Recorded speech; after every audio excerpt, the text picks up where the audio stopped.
Right then, get yourself comfortable because this one is going to take a while. I've been thinking about where to actually start with this.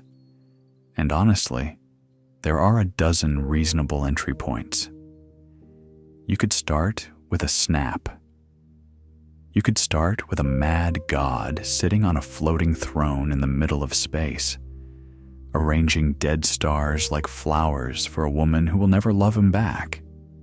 You could start with a psychology lecture at a California community college sometime in the late 1960s, where a young man named Jim Starlin is sitting in the back row, drawing strange characters in his notebook instead of taking notes.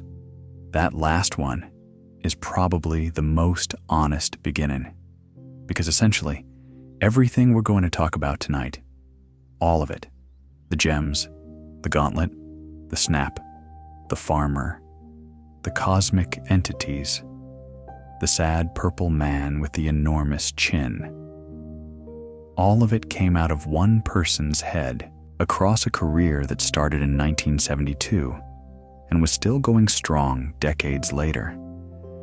Jim Starlin is the kind of writer who finds a set of ideas he loves and just keeps returning to them, year after year, finding new angles, death as a character, the weight of godhood. What happens when someone who desperately wants to be loved is simply not capable of being loved back? These are his obsessions, and the Infinity Gauntlet Saga is where they all came together at once. Tonight, we're covering the whole thing. And I do mean the whole thing. Not just the 6 issues of the Infinity Gauntlet miniseries from 1991, though we'll spend a good amount of time there. We're going all the way back to Thanos' childhood on the moon of Titan. We're going to talk about the Infinity Gems, where they came from, what they actually do, and the genuinely strange cosmological origin that took nearly 20 years for anyone to establish in print. We're going to spend time with Adam Warlock, who is arguably the most important character in this whole saga and the one most people forget about when they're talking about Thanos' snap. We'll do the Thanos Quest, which is where Thanos actually goes and collects the gems one by one, and which is one of my favorite overlooked gems, no pun intended, in the whole run.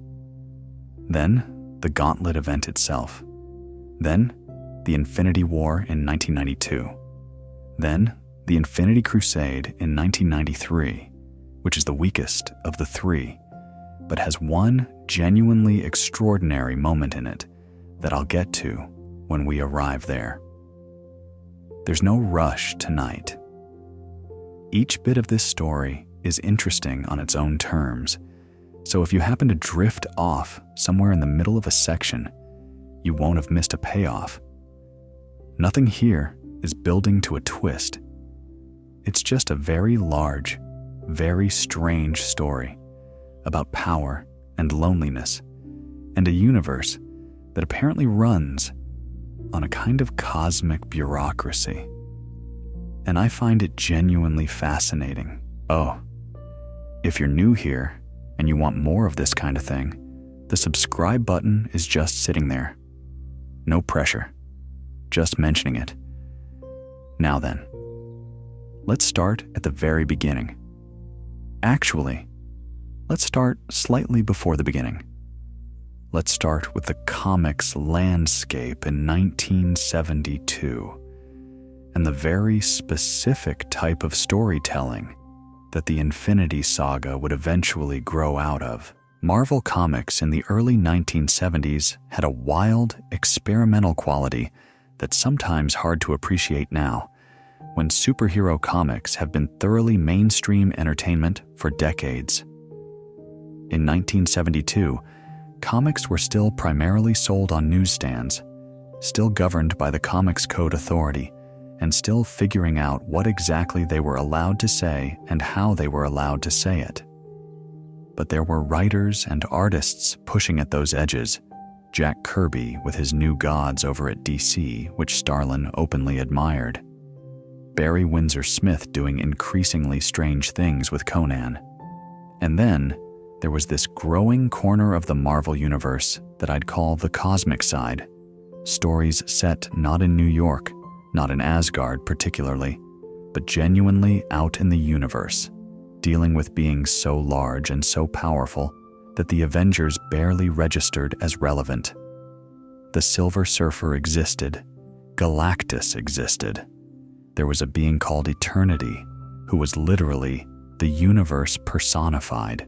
The Celestials, ancient space gods who had meddled with humanity's evolution, existed. The Living Tribunal, a three-faced entity who judged the multiverse from above all of it, existed. Marvel had quietly built this entire theology of cosmic beings, sitting above and around the superhero action, mostly ignored, except when a particular writer found them interesting. Starlin found them interesting. And when he got his hands on a character named Thanos, a character he'd essentially invented in that psychology class, scribbling what he later described as a character inspired partly by the Freudian concept of Thanatos, the death drive, he had the perfect protagonist for the kind of story he wanted to tell. A story set in that cosmic layer. A story about power so absolute it becomes meaningless. A love story between a god and a concept that can never love him back. That's what all of this is, at its core. Everything else, the gems, the gauntlet, the heroes, the battles, is context for that central, slightly tragic idea. Right. Let's talk about where Thanos actually came from. Jim Starlin was born in 1949 and grew up in Detroit. He served in the U.S. Navy, and after that, he went to college, which is where the psychology class happened, where Thanos and Drax the Destroyer both came into being as sketches in a notebook. He got hired at Marvel in 1972, not really sure his career would last more than a few weeks, by his own account. So when editor Roy Thomas handed him an issue of Iron Man to write and draw, he decided to stuff it with as many ideas as he possibly could, just in case it was the only chance he got. That issue, Iron Man number 55, cover dated February 1973, introduced Thanos. It also introduced Drax the Destroyer and a pair of characters called the Blood Brothers. It is, by any reasonable measure, an astonishing amount of new mythology for a single issue of a comic that was mostly known for, well, Iron Man fighting reasonable-sized problems in a suit of armor. Starlin's aesthetic was shaped by a few things. There's the obvious Kirby influence. Jack Kirby's New Gods at DC, published from 1970 onwards, with its larger-than-life cosmic mythology and its grand philosophical ambitions, clearly made an impression. Starlin was open about this. He's also said that his Catholic upbringing fed into his work in complicated ways. Not as sincere faith exactly, but as imagery, as a kind of grammar for talking about sin and redemption, and what happens when something all-powerful makes choices. The Universal Church of Truth, which we'll get to when we talk about Adam Warlock's earlier adventures, is basically a space-age Catholic church presented as a villain. Starlin had some feelings to work through. What distinguishes his writing from a lot of superhero comics is the willingness to engage with genuinely philosophical questions and let them sit there without resolving neatly. Characters in his stories debate the nature of existence, the ethics of omnipotence, whether any individual has the right to make choices for the entire universe, and they don't always reach conclusions. Thanos thinks he's right. Warlock thinks Thanos is wrong. The cosmic entities think Warlock is unworthy. Nobody gets a clean answer. Now, the cosmic side of Marvel that Starlin was working in. If you've mostly encountered Marvel through the films, the cosmic layer might feel like a relatively recent addition. Guardians of the Galaxy, the Infinity Stones, Celestials showing up in Eternals. But it was actually there from very early in the comics. Stan Lee and Jack Kirby introduced Galactus and the Silver Surfer in Fantastic Four, number 48, in 1966. Galactus is a being so ancient that he predates the current universe. He eats planets. The Silver Surfer, Norrin Radd of the planet Zenla, who sold his freedom to become Galactus's herald in exchange for sparing his homeworld, became one of Marvel's most beloved cosmic characters essentially immediately. Above even Galactus sits Eternity, the living embodiment of the universe itself. Or rather, not a being who represents the universe, but a being who is the universe in some ontological sense that the comics are deliberately vague about. Twin to Eternity is Infinity. Above them is the living Tribunal, who judges disputes affecting multiple realities, and scattered throughout everything are the abstract entities, Chaos and Order, Lord Chaos and Master Order, who maintain the balance of the cosmos, and Death, the living embodiment of death. That last one matters enormously for our purposes. Mistress Death in Marvel Comics is usually depicted as a robed, hooded figure, sometimes skeletal, sometimes a beautiful woman in shadow, sometimes both simultaneously depending on who's looking. She's not a villain, exactly. She's not good either. She simply is. She's the principle of death given form. Every time something dies in the Marvel universe, that's her domain. She existed before the current universe. She'll presumably exist after. Different artists have depicted her differently over the years, and the variations are telling. Some versions are genuinely menacing. A skeletal figure in a cathedral of bones, radiating cold authority. Others are more ambiguous, almost sympathetic in their stillness. Starlin's version tends toward the latter.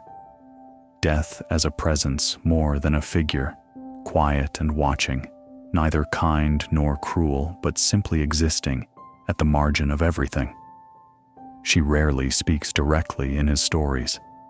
She communicates through attendants, through intermediaries, through the sort of distant acknowledgement that implies you matter enough to observe, but not enough to address personally. For Thanos, of course, this is unbearable. The indifference is the wound, not her cruelty, not her rejection. Her complete inability to engage with him on the terms he needs.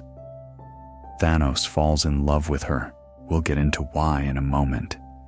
But just to set the stage, this is the love story at the center of the Infinity Gauntlet Saga. A being who worships death, trying to earn the affection of death itself through increasingly catastrophic acts of devotion.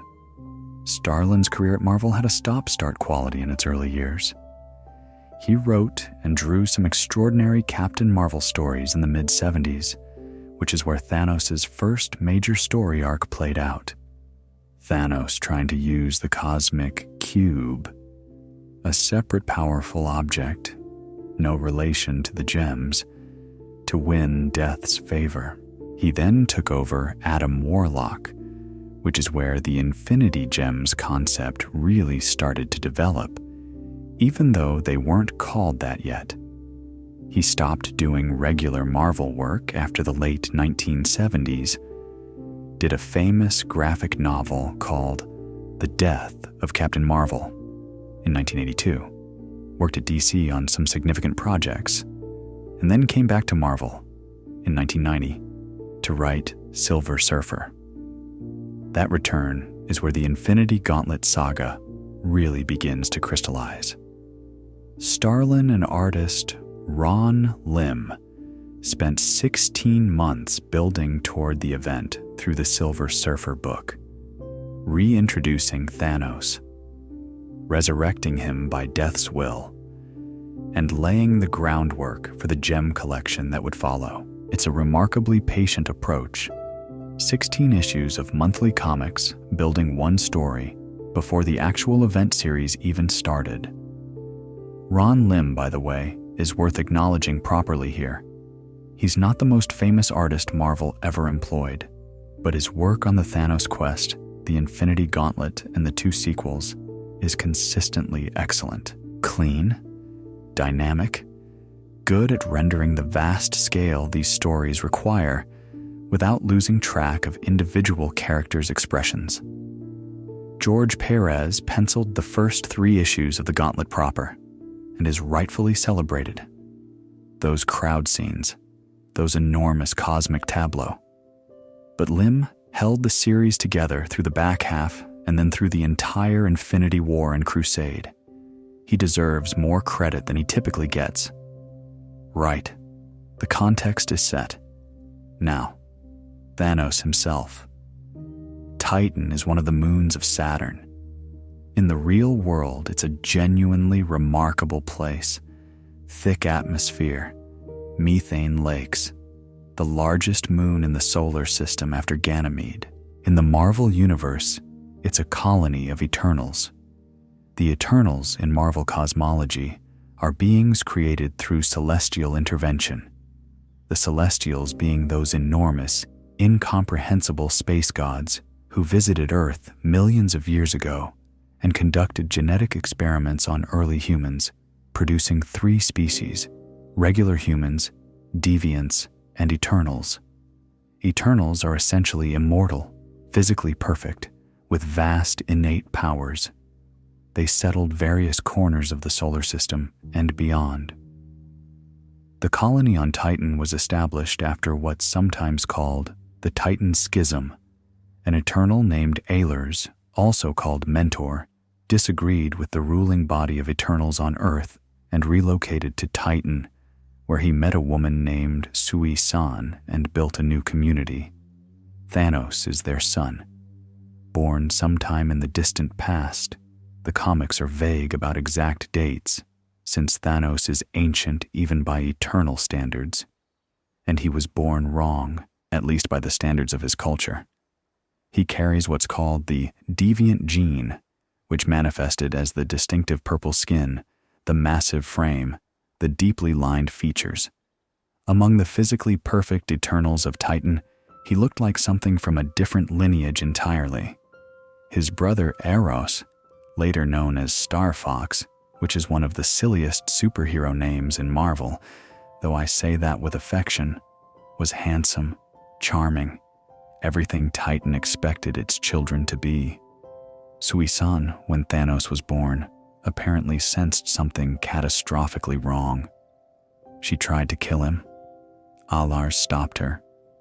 This fact alone tells you something about what Thanos' childhood was probably like, even before anyone gets to the bit about him falling in love with death. As a child, Thanos was actually something closer to a pacifist. He kept to himself, played with Eros and his pets, had few friends. He was intelligent, extraordinarily so, even among Eternals, who are by definition a highly evolved species.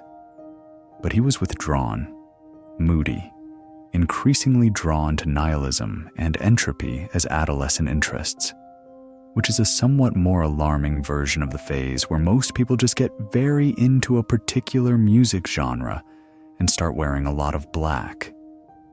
The encounter with death, or rather with the idea of death, and then eventually with its embodiment, happens in adolescence. In some accounts, death appeared to him directly. In others, he simply became obsessed with the concept and found that the universe had a way of manifesting that obsession in physical form. Either way, by the time Thanos was a young adult, he was in love with Mistress Death in a way that was going to cause significant problems for everyone in the universe. He began experimenting. Forbidden sciences, things that violated Titan's norms around what you were and weren't allowed to do with biology, with power, with weapons. He augmented himself through cybernetic enhancements and mystical means, increasing his already extraordinary strength and durability to levels that made him effectively the most powerful physical being on Titan. He also, depending on which version of his origin you're reading, murdered his own mother. He was exiled. What happened after exile is where Thanos' history gets genuinely dark in a way that goes beyond comic book villainy into something almost comprehensible as a character study.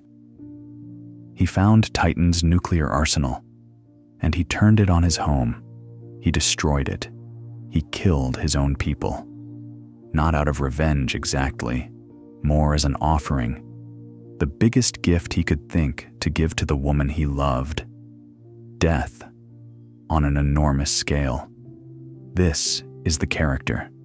This is who we're dealing with for the next several hours. And here's the thing that makes him interesting rather than just monstrous. He believes he's right. He genuinely believes that what he does is justified, that the universe is better for his actions, that death is not just his obsession, but the natural state to which all things should aspire. He's not lying about his convictions. He's just completely wrong in a way that most people can't even fully engage with because the wrongness operates on a scale that's hard to process. After Titan, Thanos spent centuries, and I mean that literally, building his power, assembling followers, conducting wars across the galaxy. He had children, or claimed them, or acquired them in various ways. Nebula, who shows up late in the Infinity Gauntlet story, claimed to be his granddaughter and was treated accordingly, which is to say, poorly. He didn't have the capacity for genuine family affection. His capacity for love was entirely reserved for Death, and Death wasn't reciprocating in any meaningful way. The early stories, those Captain Marvel and Warlock comics from the 1970s, show Thanos in this phase of his history. He gets hold of a cosmic cube, which in Marvel comics is exactly what it sounds like, a cube of cosmic power that can reshape reality to the wielder's will. He uses it to become essentially a god. He challenges the cosmic entities. He nearly wins. He loses because he's Thanos, and losing is built into his character. We'll come back to why that is when we talk about the end of the Infinity Gauntlet. He dies. He comes back. He dies again. He comes back again.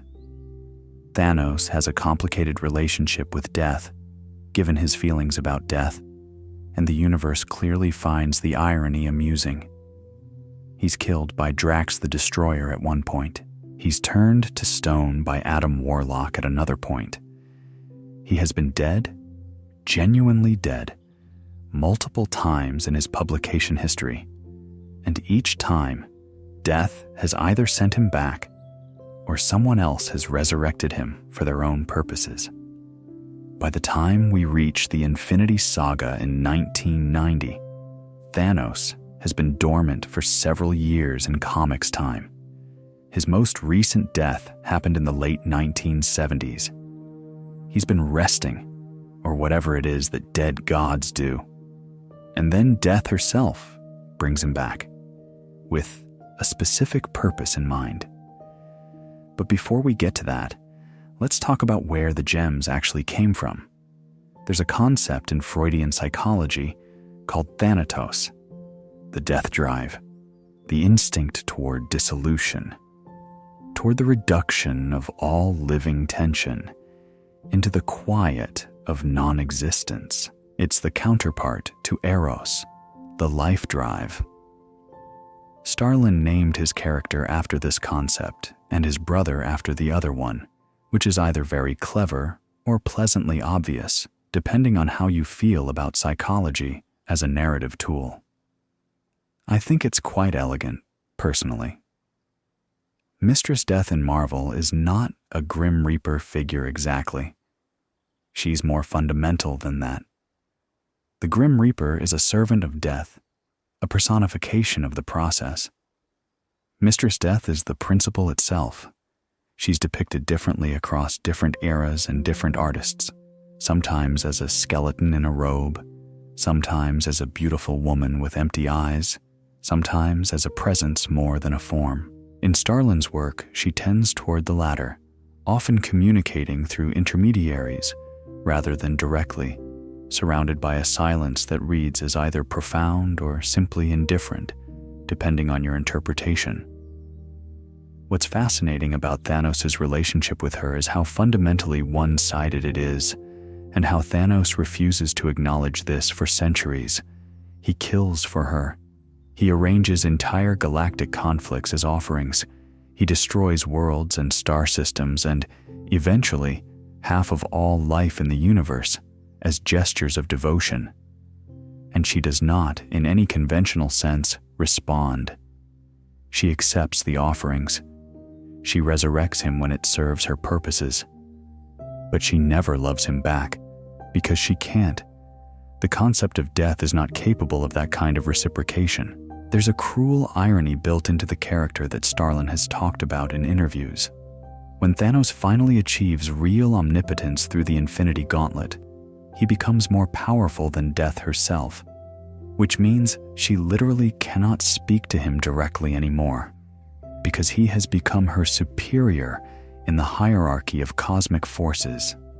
He wanted to be worthy of her. He achieved that by making himself too powerful for her to approach. The success is the failure. I find that genuinely melancholy in a way that not many supervillain stories manage. The early appearances of Thanos, scattered through the 1970s, are worth touching on because they establish patterns that the Infinity Saga would later resolve. In the Captain Marvel stories, Thanos acquires the Cosmic Cube, a device of unlimited power, and uses it to become a god. He's defeated by Captain Marvel, Drax the Destroyer, who was literally created by a cosmic entity for the purpose of killing Thanos, which is a level of targeted cosmic justice that I admire, and other heroes. He's reduced back to normal and eventually killed. This is the first example of what Warlock would later identify as Thanos' most significant personality flaw. He self-sabotages at the moment of victory. He achieves omnipotence and then loses it, and the reason he loses it is never quite the hero's ingenuity or power. It's always something like distraction, or a moment of vanity, or a decision that only makes sense if he unconsciously doesn't want to win. Adam Warlock will say this explicitly at the end of the Gauntlet story. It's one of the most psychologically interesting beats in the whole saga. In the Warlock stories of the mid to late 1970s, Thanos serves as a reluctant ally to Warlock, helping him prevent the Magus from taking over the universe. We'll get to what the Magus is in a few sections. Then he betrays Warlock and attempts to destroy every star in the universe as a gift to death. Using a weapon powered partly by the Soul Gem and partly by the energy of the other gems he'd collected, he stopped, turned to stone by a dying Adam Warlock, and left inert. Several years pass. Then, in the Silver Surfer comics of 1990, Death looks at the universe and decides something has gone wrong with the balance. More life exists than has ever died. There are too many living beings. The scales are off.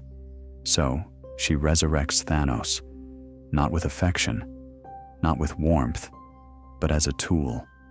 She needs someone to correct the imbalance. And Thanos, who has spent however many years as a statue contemplating existence, wakes up ready to serve. What's interesting about this version of Thanos' motivation, the one Starlin developed for the Infinity Saga, is that it's slightly different from how the MCU adapted it. In the films, Thanos believes resources are finite and that culling half of life is a pragmatic solution to eventual extinction. He thinks of himself as merciful, even kind. In the comics, this is not his reasoning at all. He's doing it for death. He believes in it because death asked him to, and because pleasing death is the organizing principle of his existence. The philosophical underpinning is completely different, more personal, less utilitarian, and honestly, quite a bit stranger. I don't think either version is definitively better, but they're doing very different things. The MCU Thanos is a zealot with a coherent, if horrifying, ideology. The comics Thanos is a lovesick devotee performing the ultimate act of devotion for someone who doesn't quite feel the way he does. The comics version is, to my mind, sadder. One more thing about Mistress Death worth mentioning here. She has attendants, a sort of court. Other figures associated with death and oblivion who speak on her behalf when she won't or can't speak directly. This matters during the Infinity Gauntlet story, because even after the snap, even after Thanos eliminates half of all life in the universe as his gift to her, Death continues to communicate through these intermediaries. She acknowledges his achievement, and then her attendant informs him that because of his new power level, she cannot address him as her equal. She cannot love him as an equal. He has made himself too powerful for the relationship he was trying to create. He's devastated. He argues. He rearranges star formations to spell out his feelings across the cosmos, which is genuinely one of the more extravagant gestures in comic book history. She remains silent.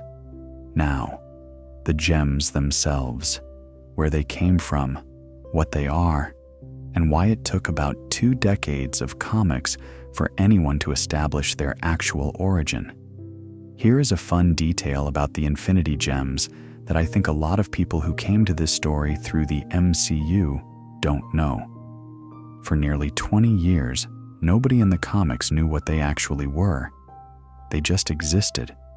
They were called soul gems. They showed up in individual issues held by various powerful beings, used as plot devices in specific stories. The idea that they were a unified set of 6 with a shared origin and a specific collective purpose was essentially a retroactive invention that Starlin formalized in the Thanos Quest in 1990. The first Infinity Gem appeared in Marvel Premiere #1 in 1972.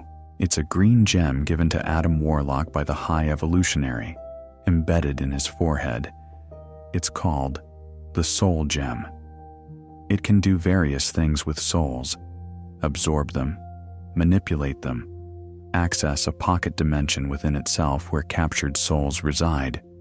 Warlock uses it throughout his stories in the 70s, often struggling to control it, because the gem apparently has its own appetite and would like to consume more souls than Warlock is comfortable providing. A few years later, a second soul gem turned up in a Captain Marvel story, establishing that there were 6 of them, each with different powers. Then 2 more appeared in a Warlock and Spider-Man crossover in 1977. Then, in 1988, the Elders of the Universe, we'll get to them in a moment, used 5 of the gems against Galactus. At this point, the gems are a set of MacGuffins with individual powers. Powerful, yes. Interesting, yes. But nobody has articulated why they exist, where they came from, or what happens if someone collects all 6. That's what Starlin changed in 1990. And the origin he gave them is, I think, one of the stranger and more beautiful ideas in the whole saga. In the Thanos Quest, Issue 2, Thanos explains the truth about the gems to a character called the Runner. Before the current universe existed, there was a single being, later given the name Nemesis, who was the only living consciousness in all of reality, completely alone. No other minds, no other life, nothing to interact with, nothing to reflect itself against. Just one ancient, all-powerful entity in an empty cosmos, and Nemesis couldn't bear it. The loneliness was unbearable, so it killed itself. And when it died, reality collapsed and was reborn, and the 6 fundamental aspects of Nemesis's being became the 6 Infinity Gems: soul, mind, space, time, power, reality. Each gem is, in this reading, literally a piece of a god, a fragment of the most powerful being that ever existed, carrying one aspect of its consciousness and capability. And when all 6 are brought together again in something like the Infinity Gauntlet, the combined effect approaches the power of Nemesis itself: near omnipotence, near omniscience, total dominion over all 6 aspects of existence simultaneously. I find this genuinely affecting as origin stories go. The gems are not tools that were made. They're what's left of something that died of loneliness, and the drama of the Infinity Saga is, at least partly, the drama of that death being partially undone, of those fragments being reassembled into something approaching what Nemesis was, wielded by someone who is himself defined by a particular kind of loneliness. Right? The Elders of the Universe, because they're the beings holding most of the gems when Thanos comes looking for them. The Elders of the Universe are a fascinating concept. They're beings who are, each of them, the last survivor of their species, ancient beyond reckoning. And what keeps them alive, what gives them purpose and sustains their immortality, is an obsession. Each elder has chosen a single pursuit and devoted themselves to it entirely. The collector collects things, the grandmaster plays games, the gardener gardens, the runner runs, the champion fights, the in-betweener maintains the balance between extremes, and so on. There are more elders than just these, the ones who held gems at the time of the Thanos Quest. But these are the relevant ones. Now, a brief tour of the gems themselves, because knowing what each one does makes the collection sequence much more interesting when we get to it. The Soul Gem controls the souls of living and dead beings, contains, within itself, a pocket universe, soul world, where the souls it has consumed reside, described as paradisiacal, sentient, or at least semi-sentient, with its own hunger. Traditionally green in the comics, though later colorings varied. The Mind Gem enhances psionic abilities, grants telepathy and telekinesis, provides access to all minds in the universe when fully powered. In isolation, it seems like the least impressive of the 6, honestly, but in combination with the others, it becomes extraordinary. The Space Gem allows teleportation, omnipresence across all of space, control of physical matter's position and movement. The runner used it to make himself the fastest being in existence, which is quite a flex if you think about it. The Time Gem, control over time itself, precognition, travel through time, aging or de-aging of people and things, trapping places in time loops. The gardener used it to maintain a garden of perfect beauty on a dead world, slowing and controlling the growth of every plant within it. The Power Gem enhances the wielder's physical abilities to virtually unlimited levels, grants access to all the energy in the universe, and amplifies the effects of the other gems when used alongside them. The Champion, an elder who was already extremely strong, used it to make himself effectively unbeatable in physical combat. The Reality Gem allows alteration of reality itself, the most conceptually vast of the six, creates alternate universes, rewrites physical laws, makes things that aren't true become true, and things that are true become false. In isolation, the comics note, it's extremely difficult to use without the others as an anchor, because altering reality without the other gems risks unraveling the fabric of things in unpredictable ways.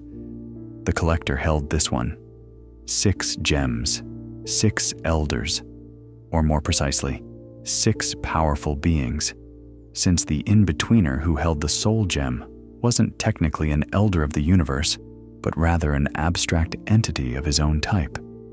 6 aspects of a dead god's power scattered across the universe, waiting. Thanos is coming to collect them. But before we get there, we need to talk about Adam Warlock. Not briefly, properly, because Warlock is the other half of this story, and without understanding his history, a significant portion of what happens in the Infinity War and Infinity Crusade will seem arbitrary rather than the inevitable consequence of his character. Let's start with the very beginning of Adam Warlock's existence, which is, as with most things in comics, genuinely quite strange. Adam Warlock did not begin his existence with that name. He didn't begin it with any name at all. He was created by a group called the Enclave, a quartet of scientists who wanted to build the perfect human being. Not in a vague, aspirational sense, but literally. They constructed a chamber they called the Beehive, and inside it they grew something in a cocoon. And what emerged was golden-skinned, physically extraordinary, effectively immortal, and possessed of vast cosmic power. They intended him to be the first of a race of perfect beings they would control and use. He had other ideas. He immediately sensed that his creators had dark intentions. The Enclave were not exactly altruistic people, and he rebelled. He fought Thor, which goes poorly for him, but demonstrates a level of power that impressed the Marvel Universe's onlookers. Then he left Earth, shooting off into space, and spent some time drifting in a cocoon while he thought about what to do next. The cocoon is a recurring thing with Warlock. He retreats into cocoons. They're like coffins and chrysalises combined, places of transformation and rest and death, adjacent rebirth.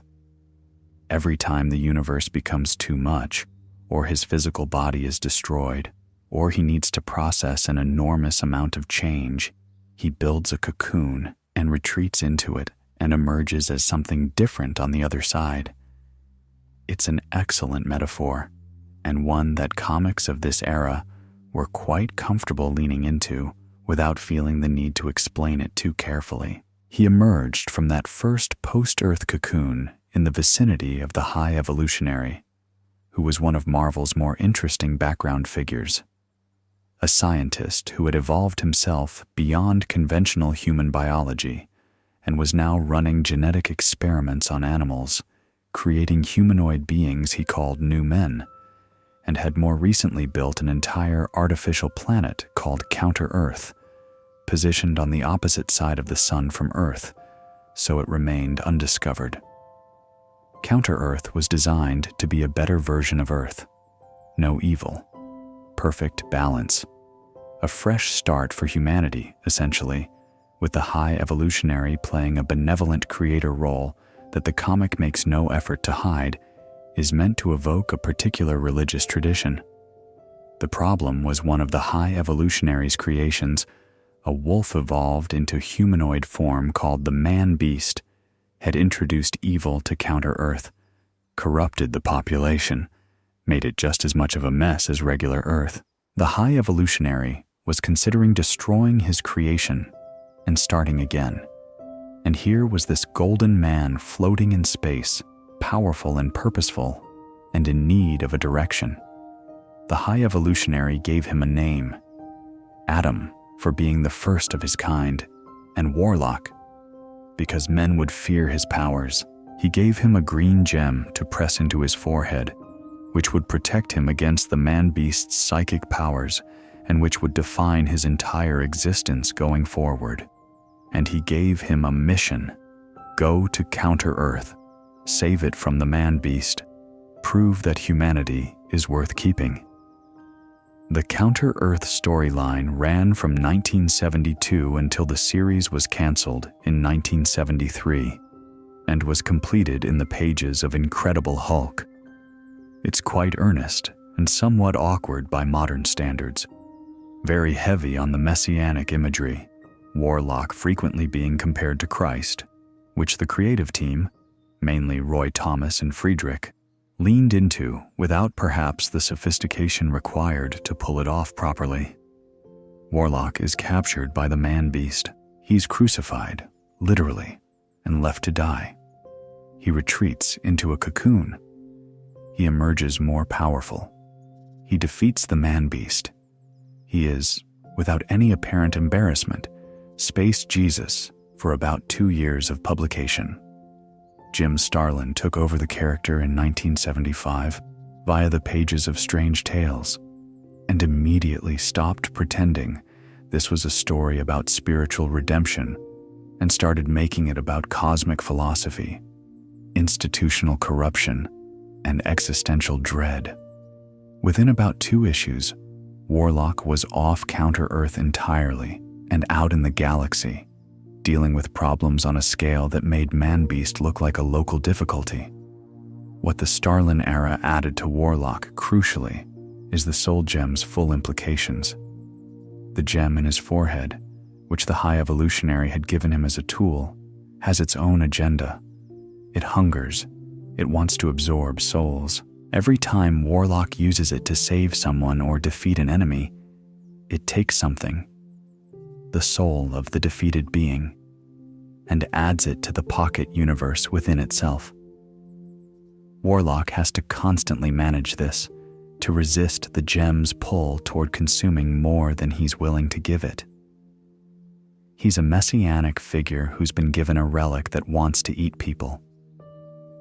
The moral complications of this are not lost on Starlin, and they're not resolved either. They just become part of who Warlock is. The other thing Starlin added was the supporting cast. Pip the Troll, a small, cheerful, deeply alcoholic troll who had been a prince on his homeworld before an accidental exposure to the evolutionary process turned him into a beast and got him exiled. He becomes Warlock's best friend and comic relief, and he's genuinely funny in a late Bronze Age Marvel way that aged better than most of that era's humor. Gamora, who was the adopted daughter of Thanos, trained by him as an assassin, and who switched sides and became one of Warlock's closest companions. The MCU version of Gamora is recognizable from this origin, though her relationship with Thanos is handled with considerably more complexity in the comics than the word daughter really conveys. And Thanos himself, appearing as an ally in the Warlock stories of the mid-70s, which is an interesting dynamic, the great villain helping the hero, for reasons that are never entirely clear, but seem to involve Thanos having a genuine, if complicated, regard for Warlock. They respect each other in a way neither would quite admit. The Counter-Earth years are not essential reading for understanding the Infinity Saga. Starlin explains the relevant history when he takes over the character, but they do give you a sense of who Warlock is at his core. Someone who was created for a purpose he didn't choose, who keeps getting handed roles in cosmic dramas too large for any individual, who dies and is reborn repeatedly, who carries a dangerous and hungry artifact in his forehead, and who is, despite all of this, fundamentally trying to do the right thing and finding it very difficult to know what that is. Good. Now let's get into the Starlin era properly. The Magus Saga. When Starlin began writing Warlock in 1975, the character had been drifting since his Counter-Earth adventures concluded. Starlin's solution was to throw him immediately into a conflict of genuinely staggering scale. Not a fight with a supervillain, but a war against an entire intergalactic religious empire led by a being called the Magus, the Universal Church of Truth. This is Starlin's satire of religious institutions made explicit, and it's not subtle in the way that a lot of 1970s comic satire wasn't subtle. The church conquers worlds, offering populations a choice: convert or die. It has inquisitors, judges, bishops, an entire hierarchy modeled on medieval Catholicism, but set in space. Its followers are fanatical, its power is enormous, and its god, the Magus, a massive purple-skinned figure with an extraordinary afro of white hair, dressed in elaborate religious robes, rules it all from a position of absolute authority. Warlock fights the church. He infiltrates it, is judged by it, escapes from it, battles it across multiple worlds. And in the process, he learns something that genuinely breaks something in him. The Magus is not an alien. The Magus is Adam Warlock himself. Not a clone, not an alternate dimension counterpart in the casual sense, a future version of Warlock who, through a specific series of events that the story is gradually revealing, became twisted and corrupted and traveled back in time, ensuring his own existence by setting in motion the chain of events that would eventually create him. A stable time loop of villainy. Warlock is fated to become his own worst enemy. The weight this puts on the character is considerable. He has to fight the Magus knowing that in some timeline he becomes the Magus.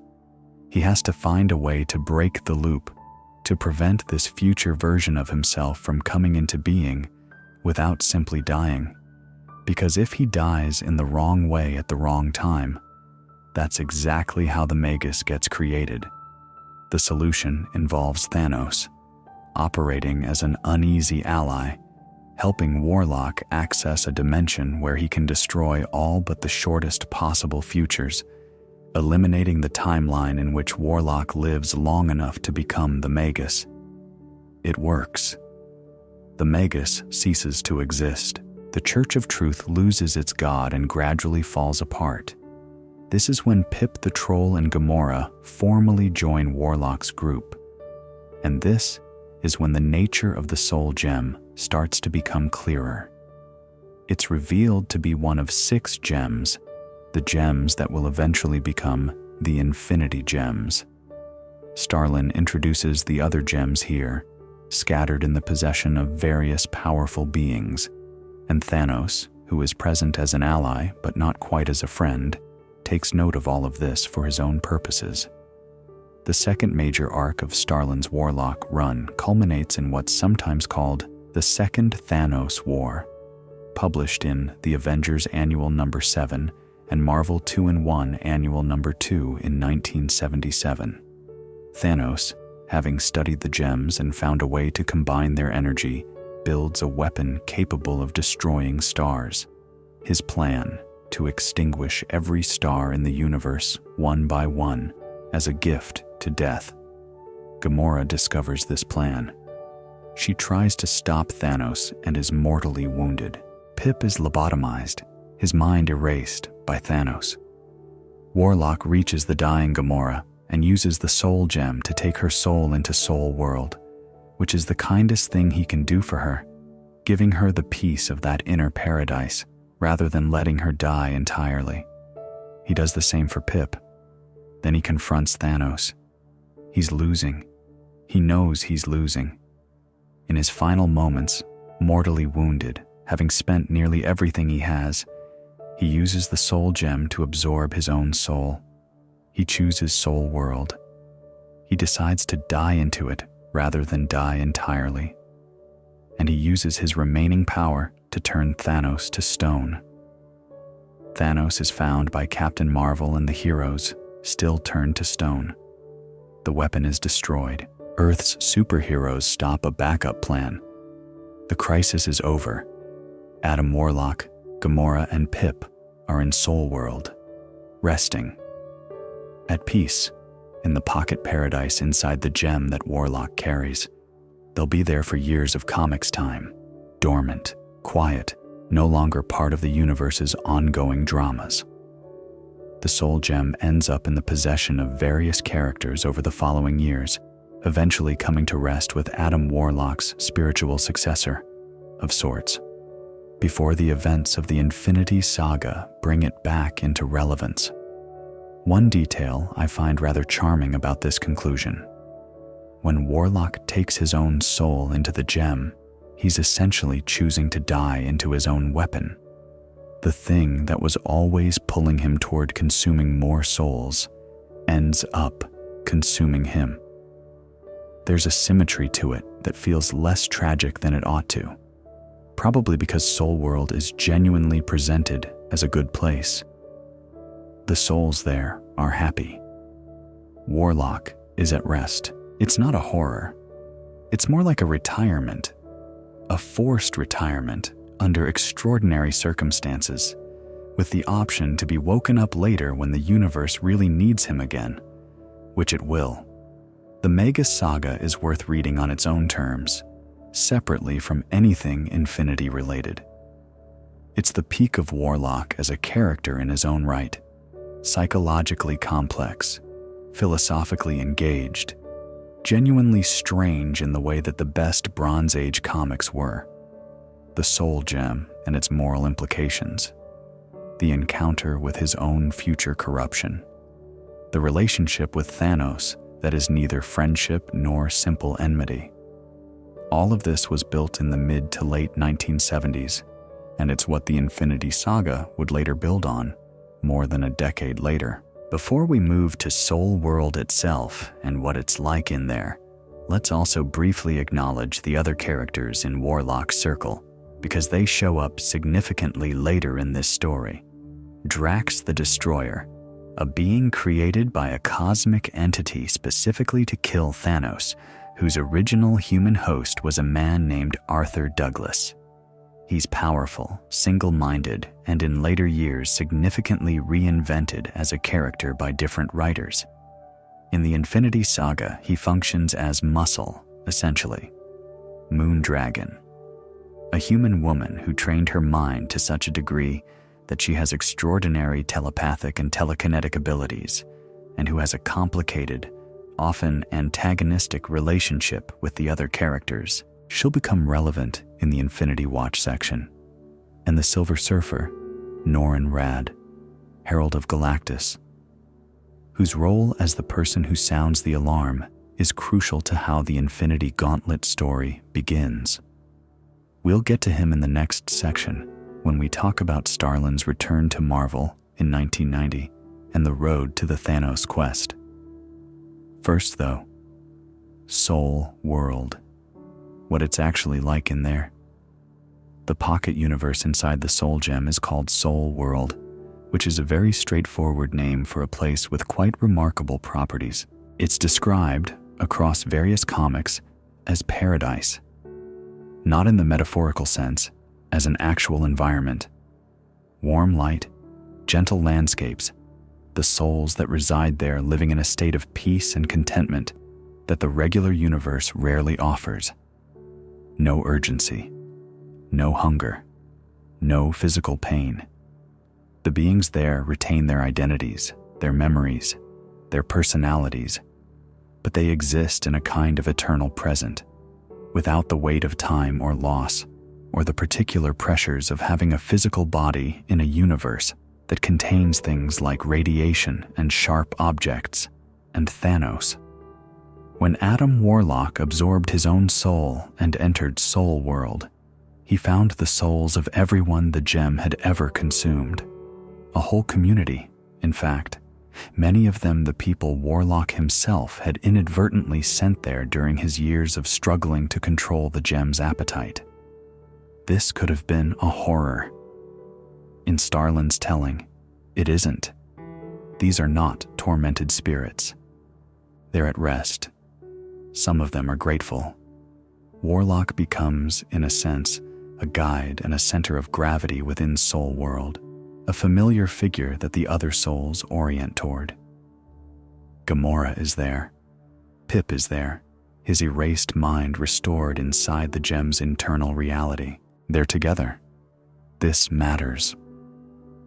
Now, why does any of this matter for the Infinity Gauntlet? Because when Thanos collects all 6 gems and assembles the gauntlet and uses it to erase half of all life in the universe, some of those erased beings end up in Soul World. And when the Silver Surfer is captured by Thanos and imprisoned within the Soul Gem, he encounters Adam Warlock dormant in Soul World. This is the mechanism by which Warlock re-enters the story, through the Surfer's arrival in Soul World, a visitor from outside bringing news of what's happened to the universe. But Soul World is more than a plot device. It's a recurring idea in this whole saga about the nature of death and afterlife in a universe where both are technically negotiable. Marvel's cosmic comics are full of characters who have died and come back. Thanos several times, Warlock himself, Gamora, Pip. Death is provisional. The Soul Gem specifically makes it even more provisional, because the people inside it aren't quite dead in the conventional sense. They're in stasis, or paradise, or something that doesn't map neatly onto any human concept of what happens after you stop existing. There's a theological reading of all this that I think Starlin is at least partially inviting. Soul World is a heaven. The Soul Gem is a relic. Its bearer, first Warlock, later other characters, is a kind of priest or saint carrying the afterlife in their forehead, responsible for the souls within it. The Cosmic Saga is, among other things, a space opera reworking of ideas about death and resurrection and what the soul is and what it's worth. I'm not saying Starlin is writing theology. I'm saying he's clearly interested in these questions as narrative material. And the fact that his Catholic upbringing fed into his work in complicated ways means that the religious resonances in this saga are probably not accidental. One more aspect of Soul World that connects directly to how the Gauntlet story resolves. The world inside the gem has its own physics, its own rules, and its own ability to affect things outside. When Warlock is in Soul World during the Infinity Gauntlet climax, he can reach out through the gem's connection to the other 5 gems and create what the comics call disharmony between them, disrupting the Gauntlet's function from within. The Pocket Universe is not purely passive. It has leverage, the Silver Surfer.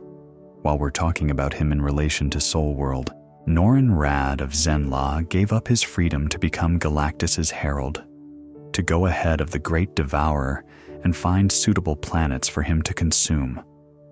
He did this to save his homeworld. He spent years doing Galactus's terrible work, numbed to it by the vast cosmic power Galactus bestowed upon him.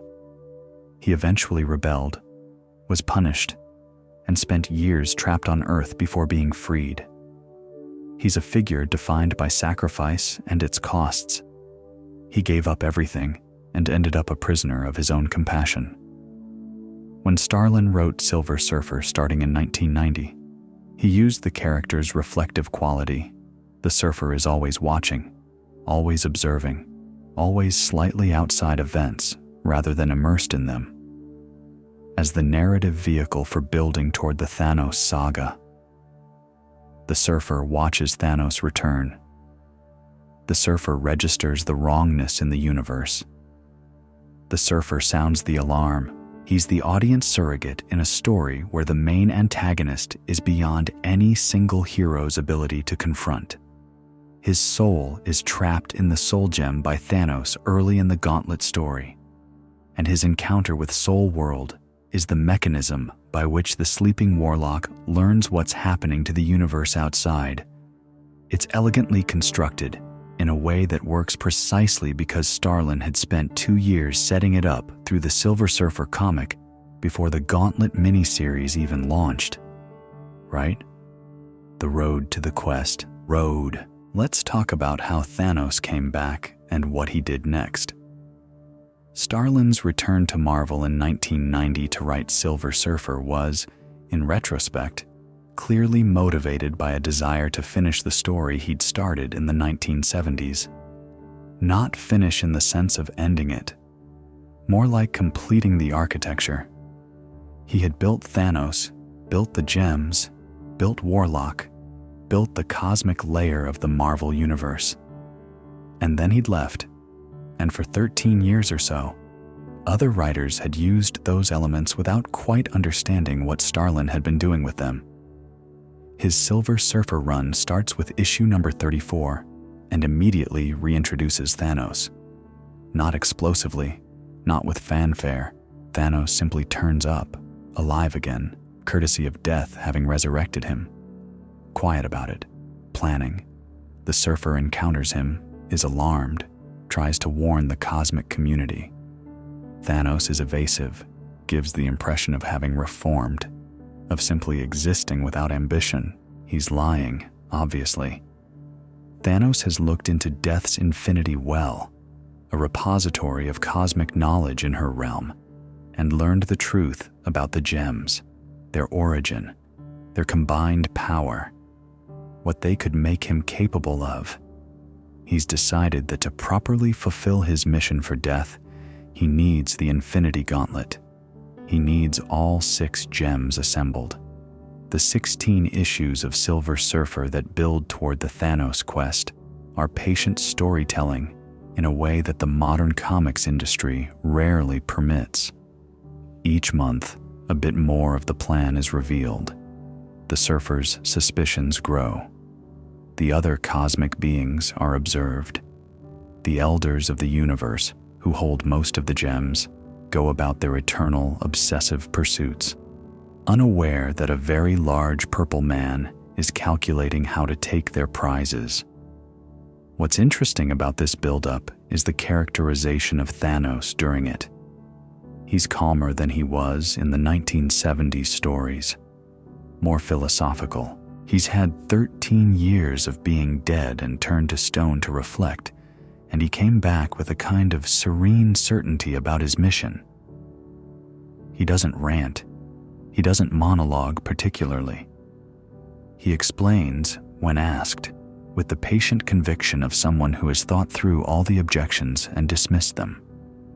Death herself is present throughout these issues, though never speaking. She watches. She receives reports. She communicates approval or displeasure through her attendance. And Thanos, understanding that his new power level means she can't address him directly, performs for her anyway. Everything he does is a performance for an audience of one who cannot acknowledge the performance. The Thanos Quest itself, a 2-issue prestige format miniseries published in September and October 1990, begins with Thanos having already acquired 2 of the 6 gems by means the comics only partially explain. He found the Soul Gem, which had been in the possession of Adam Warlock's spiritual successor in some sense. He has the Power Gem. With these 2, he starts the quest proper. Now, before we do the quest section by section, let's note what Jim Starlin did with the comics business around this event. Marvel's promotional machine for the Infinity Gauntlet was considerable.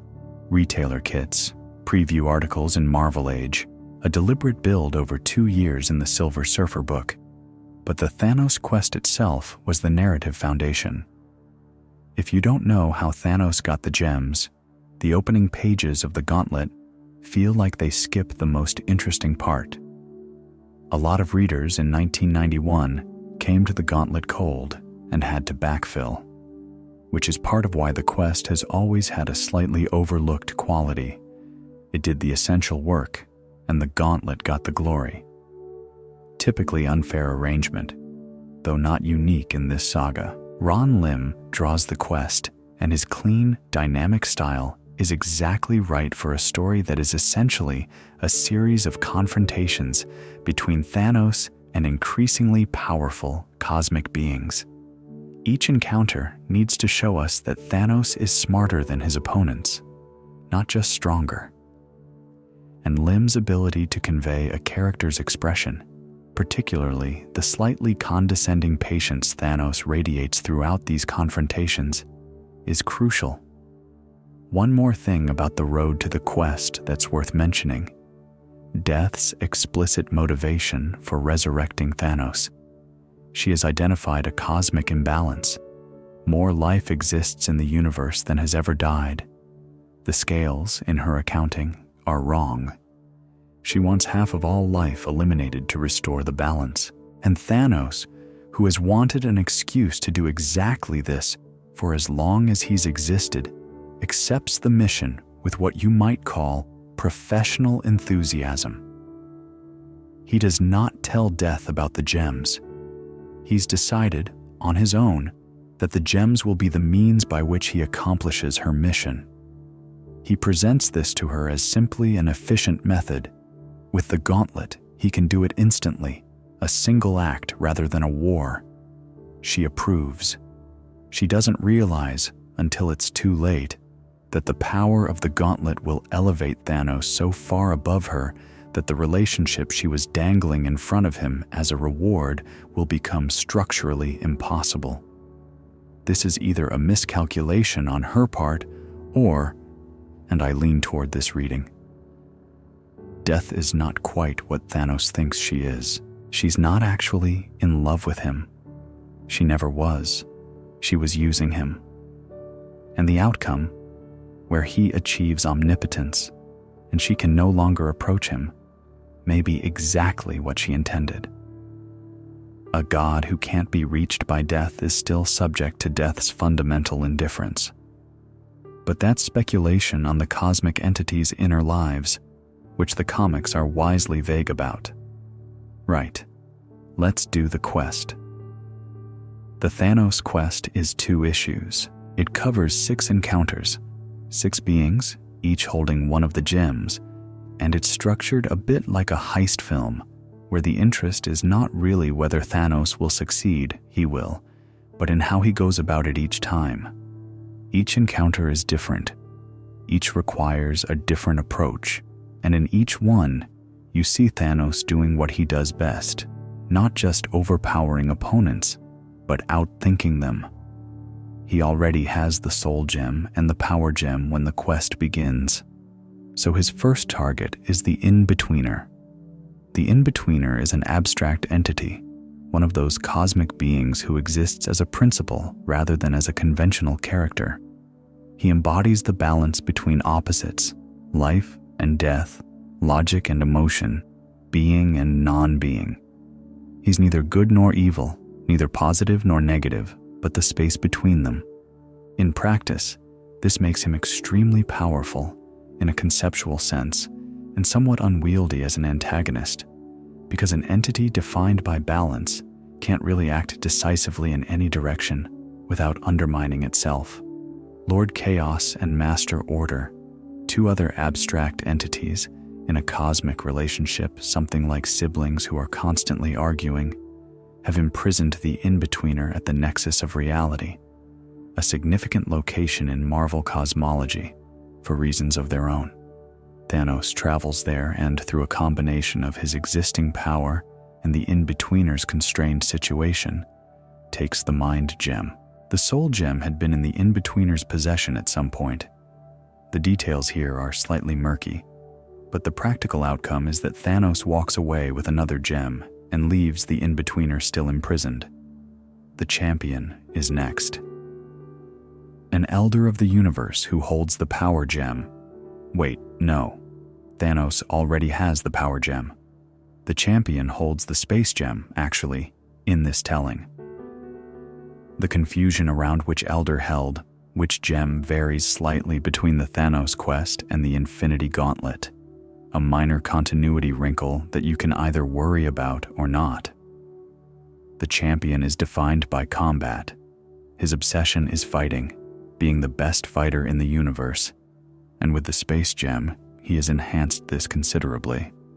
Thanos' approach here is to let the Champion win. He fights him on the planet Temerata, allows the Champion to believe he's demonstrating his superiority, and then uses the power gem to gradually push the combat until the champion, in his frenzy to prove himself the ultimate fighter, is punching at planet-scale force and destroys Tamarata itself. With no ground to stand on, both fighters falling in space, the champion loses his footing. He trades the space gem to Thanos in exchange for transportation to another world. The gardener is the elder who has used the time gem to maintain a garden of extraordinary beauty on a dead world. His obsession is growing things, not any particular thing, not a specific species or variety, but the act of cultivation itself, the patient shaping of living matter into forms that please him. The time gem allows him to accelerate growth, slow decay, maintain species that would otherwise die out, and essentially hold a specific moment of peak bloom indefinitely. He has been doing this for an enormous span of time, alone, on a world with no other inhabitants, and by the time Thanos arrives, the garden is apparently something genuinely remarkable. Alien plants of extraordinary variety and color, maintained at the peak of their beauty forever. Thanos' account of this encounter is relatively brief in the comic. He arrives. The gardener attempts to use his powers to stop him. Thanos uses the power gem to overwhelm the garden's growth against the gardener himself and takes the time gem. What's interesting about this encounter is the tone. The gardener's garden is genuinely beautiful, apparently, and Thanos spends a paragraph noting this before destroying it. He's not indifferent to beauty. He's just more committed to his purpose than he is to preserving it. There's a tiny tragedy in the gardener's encounter that the story doesn't linger on, but which sits there if you look for it. This elder of the universe, ancient beyond reckoning, the last of his kind, found something genuinely good to do with his immortality. Not conquest, not competition, not collection. He grew a garden, and Thanos dismantled it in passing without particular malice because it happened to be in the way. The garden didn't survive the story. I notice this every time I read it. The runner is an elder who has used the space gem to make himself the fastest being in existence. He's essentially a cosmic speedster, everywhere and nowhere, incredibly difficult to catch or pin down. Thanos cannot fight him conventionally. So instead, he tells the runner a story. He tells him about Nemesis, about the origin of the gems, about what they truly are and what they're capable of when combined. And the runner, being an elder of the universe with a long history and genuine curiosity about cosmic history, is sufficiently distracted by this information that Thanos uses the time gem, just acquired from the gardener, to age the runner into an ancient, decrepit form, and then further into an infant, a god of speed reduced to a baby, sitting in Thanos' hand, helpless. He doesn't kill the runner. He takes him to the collector. The collector is, as his name suggests, the elder of the universe, whose obsession is collecting things. Rare things. Unique things. An infant runner, an elder of the universe de-aged to the beginning of life, is the rarest possible kind of prize. Thanos trades the infant runner for the reality gem, which the collector has been holding. He then allows the runner to revert to his normal age and form, at which point the runner, understandably furious, takes out his anger on the collector. Thanos leaves before this becomes too messy. The Grandmaster is the last. An elder defined by game-playing, by competition, by the love of contest. He holds the mind gem in a random teleportation device. It will only deactivate in certain game conditions. Thanos and the Grandmaster play a virtual reality combat simulation. Thanos appears to win. The Grandmaster reveals he's cheated, sabotaged Thanos' weaponry within the virtual environment. Thanos is declared the loser, but the body that was fighting the Grandmaster was a robotic double. The real Thanos was never in the game. The decoy's defeat is irrelevant. Thanos destroys the game equipment from outside, kills the Grandmaster, and takes the Mind Gem. 6 gems: soul, mind, space, time, power, reality.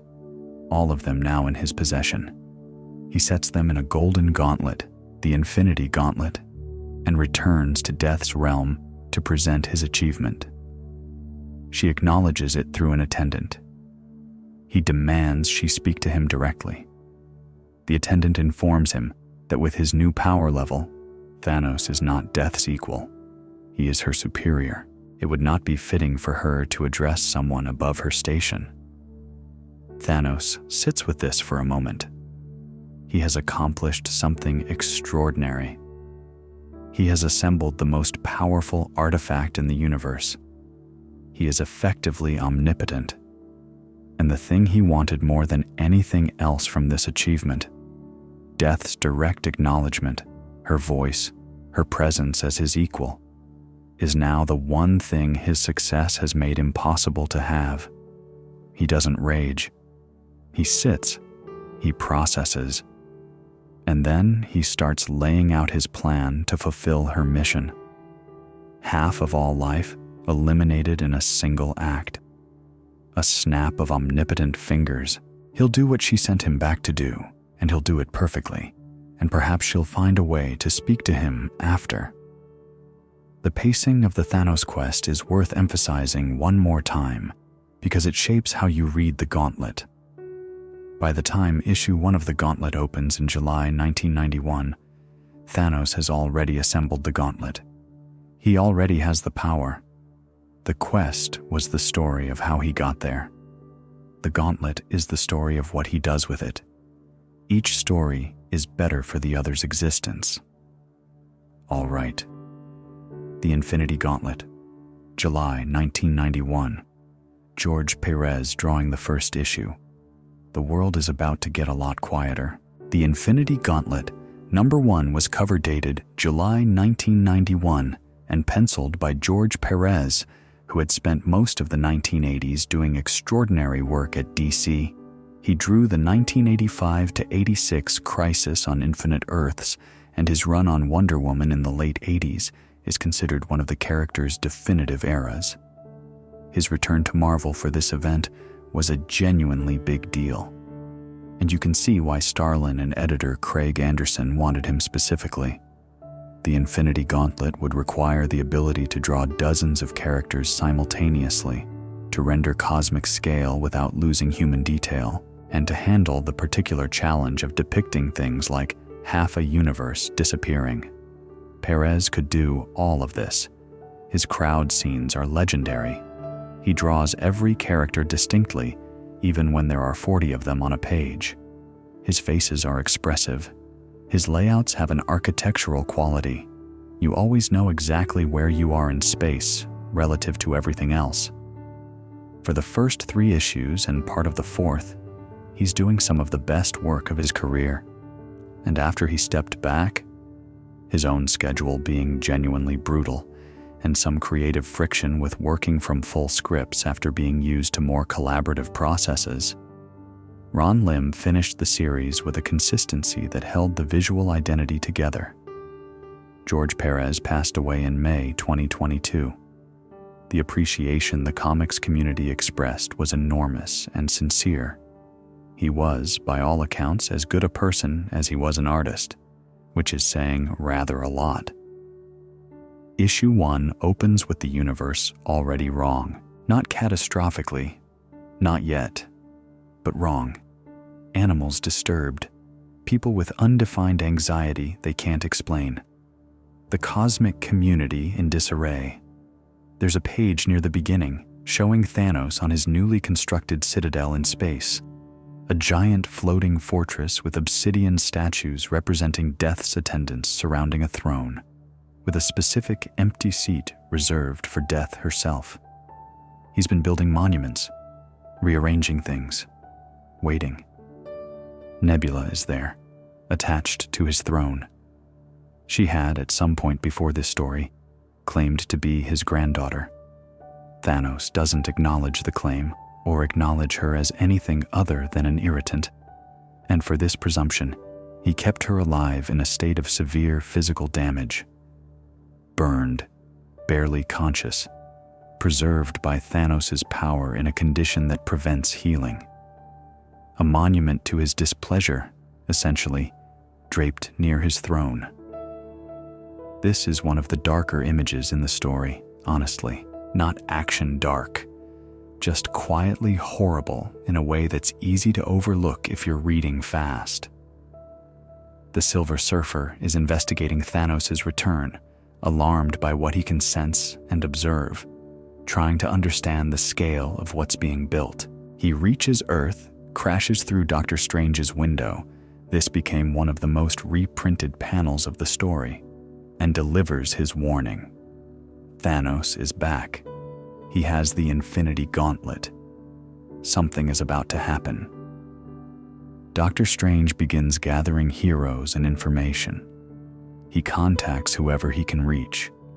The cosmic community is already aware and alarmed, but the abstract entities, Eternity, the Living Tribunal, others, are slow to act, because beings that large and ancient tend to respond to crisis on a different timescale than individual people do.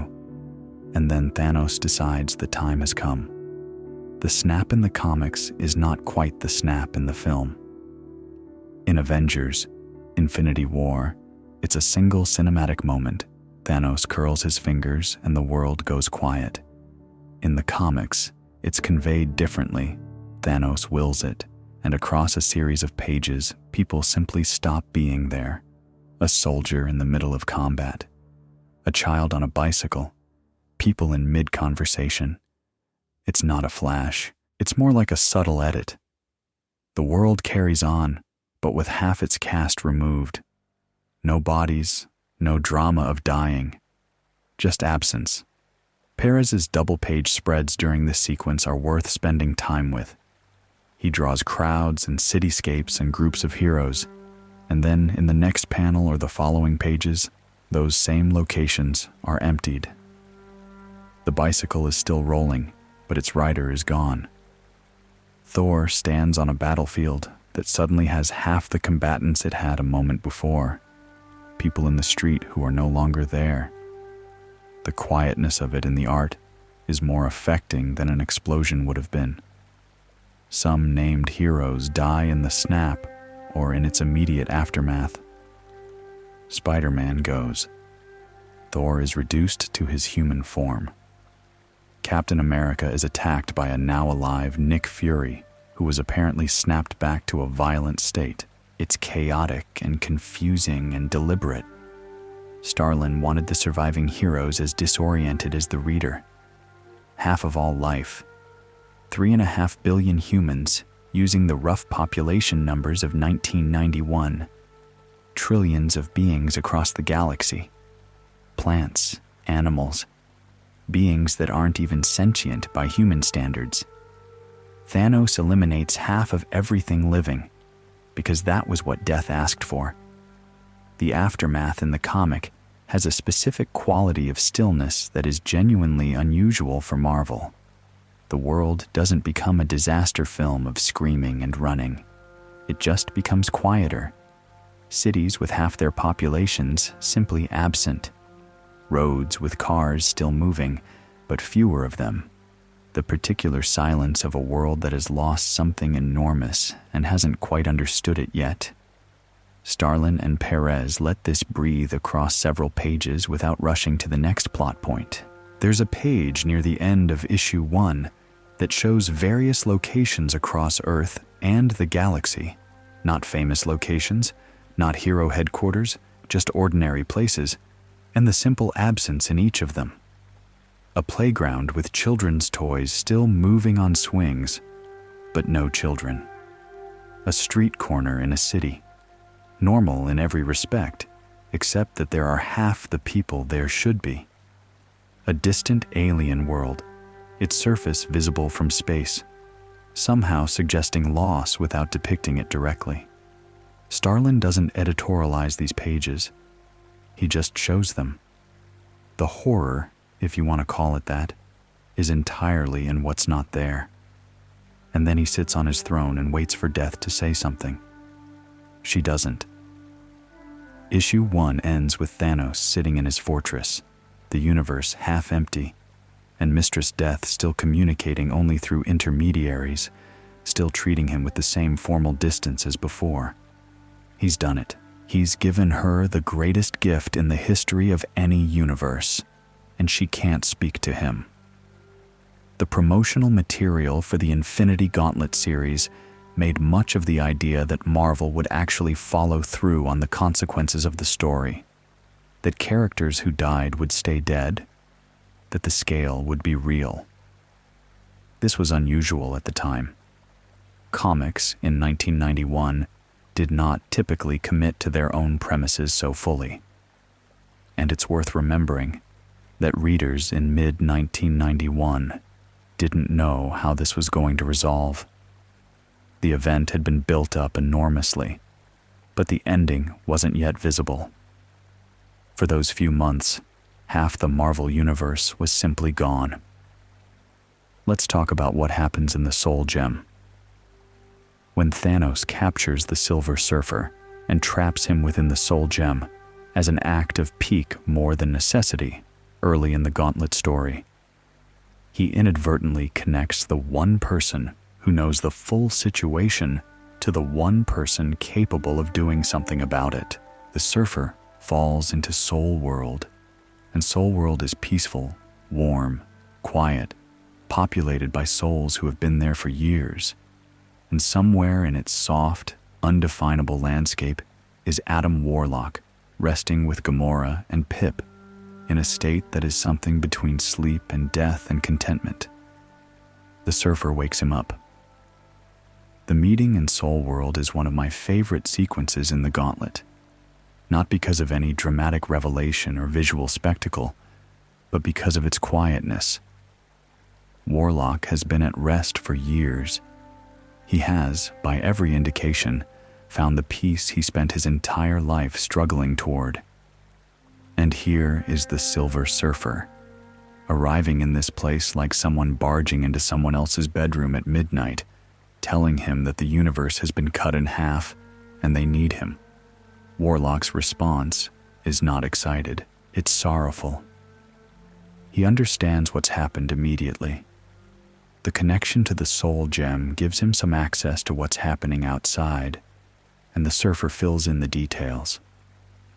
Half of all life is gone. Thanos has the Infinity Gauntlet.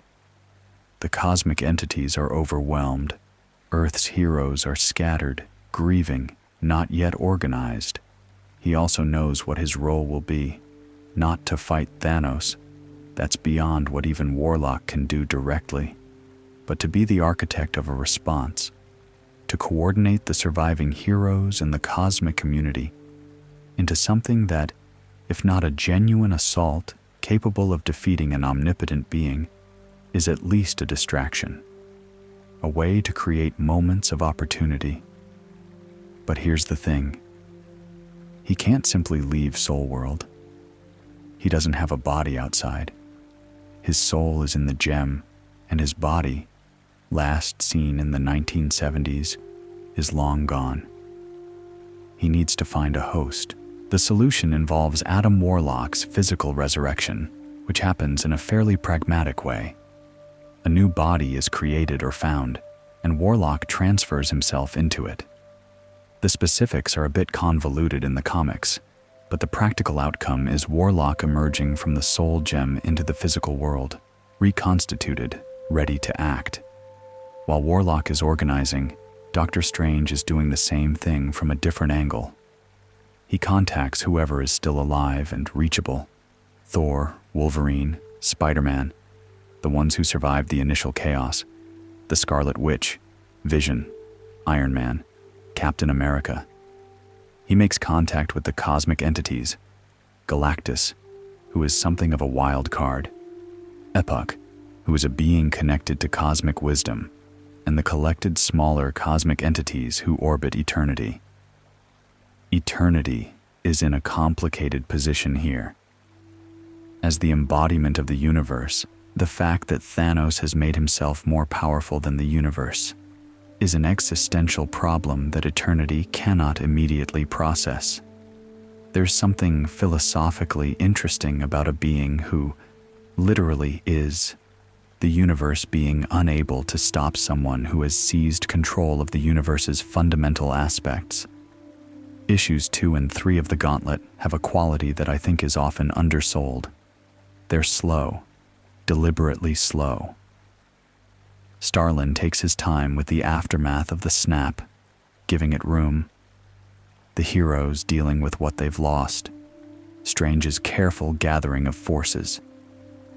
Thanos' interactions with Nebula, kept in her damaged state, occasionally addressed, never healed.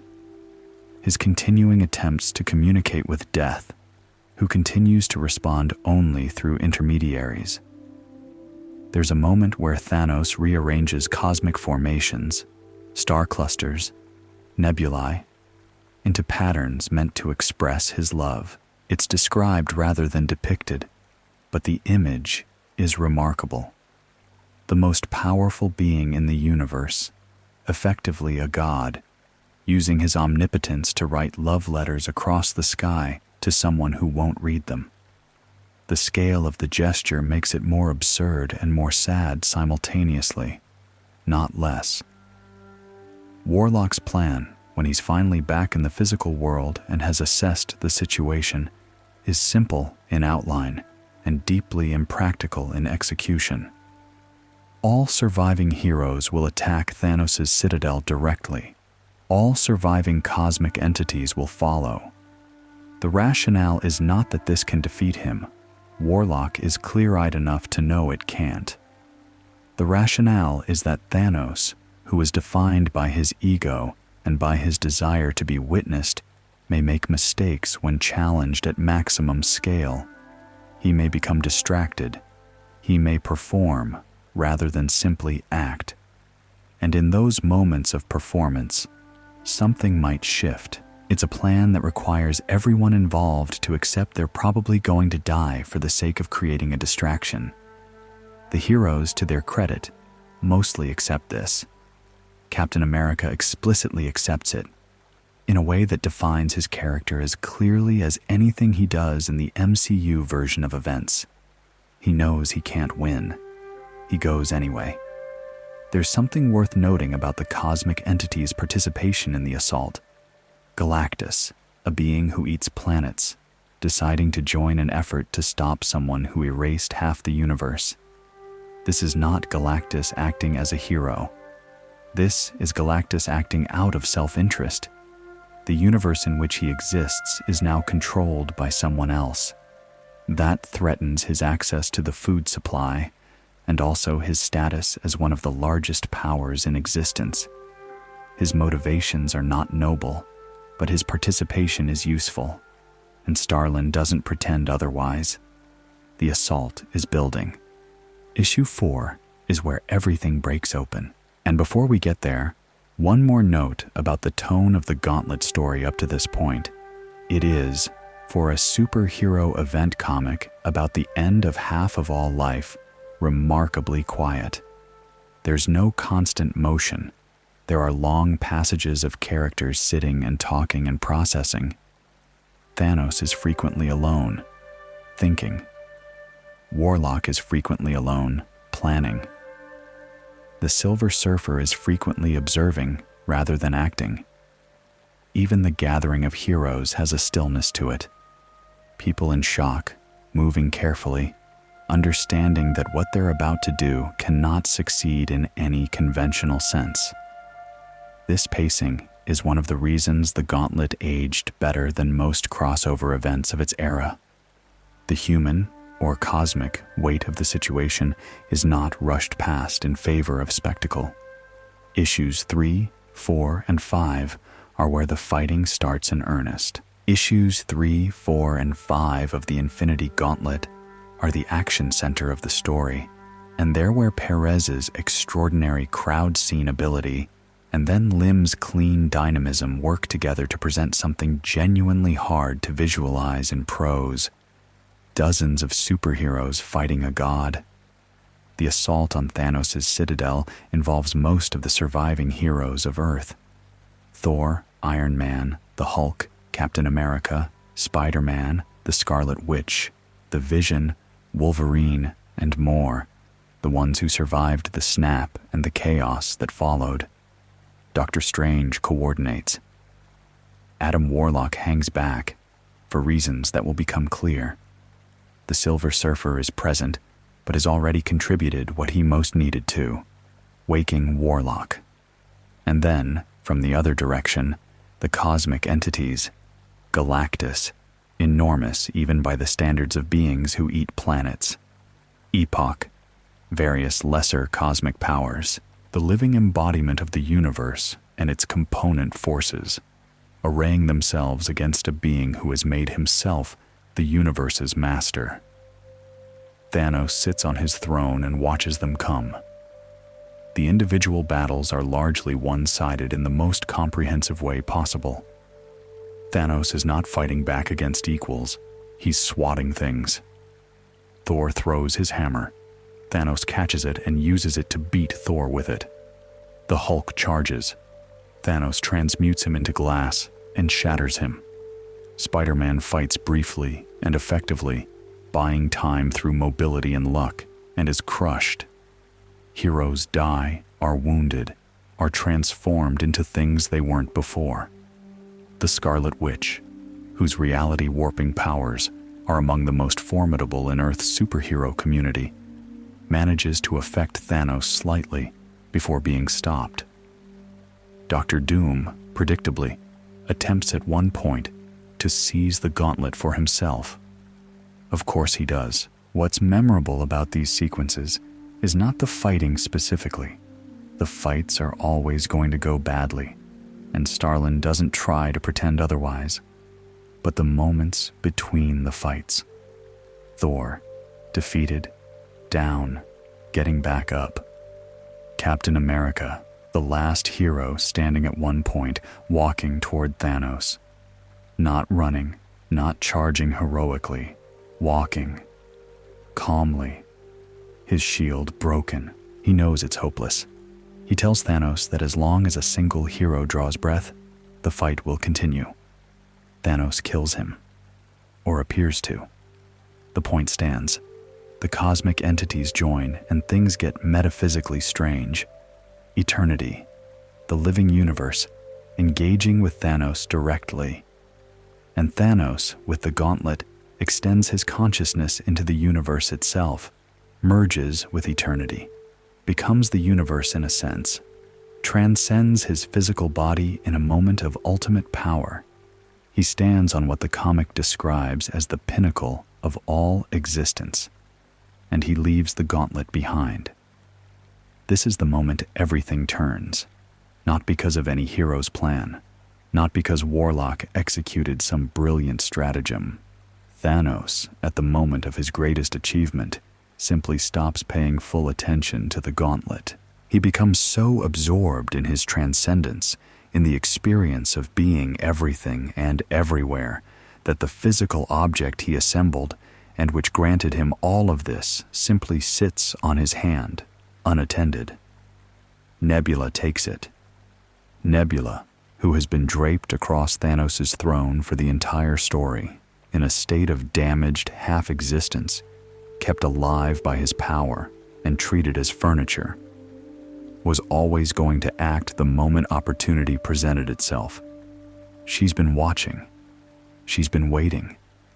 And the moment Thanos loses focus, she seizes the gauntlet, slips it onto her hand, and makes her first wish, which is to undo the last 24 hours.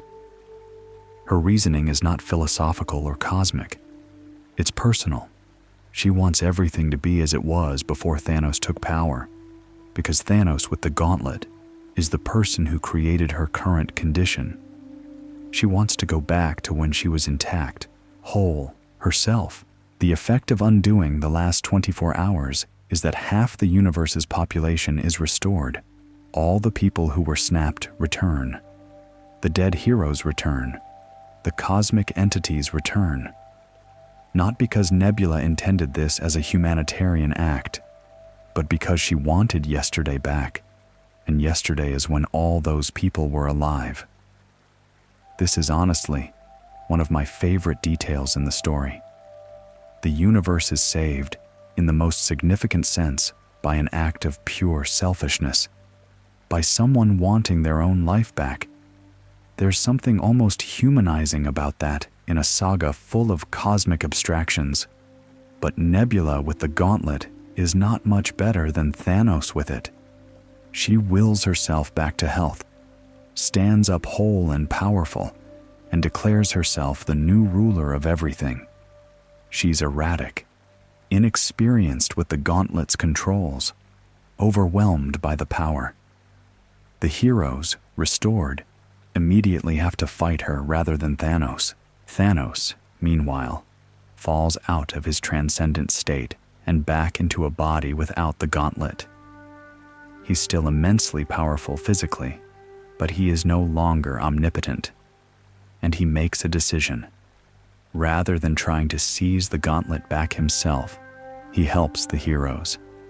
Not out of generosity, out of the recognition that Nebula with unchecked power is worse for his purposes than a situation where the Gauntlet is contested.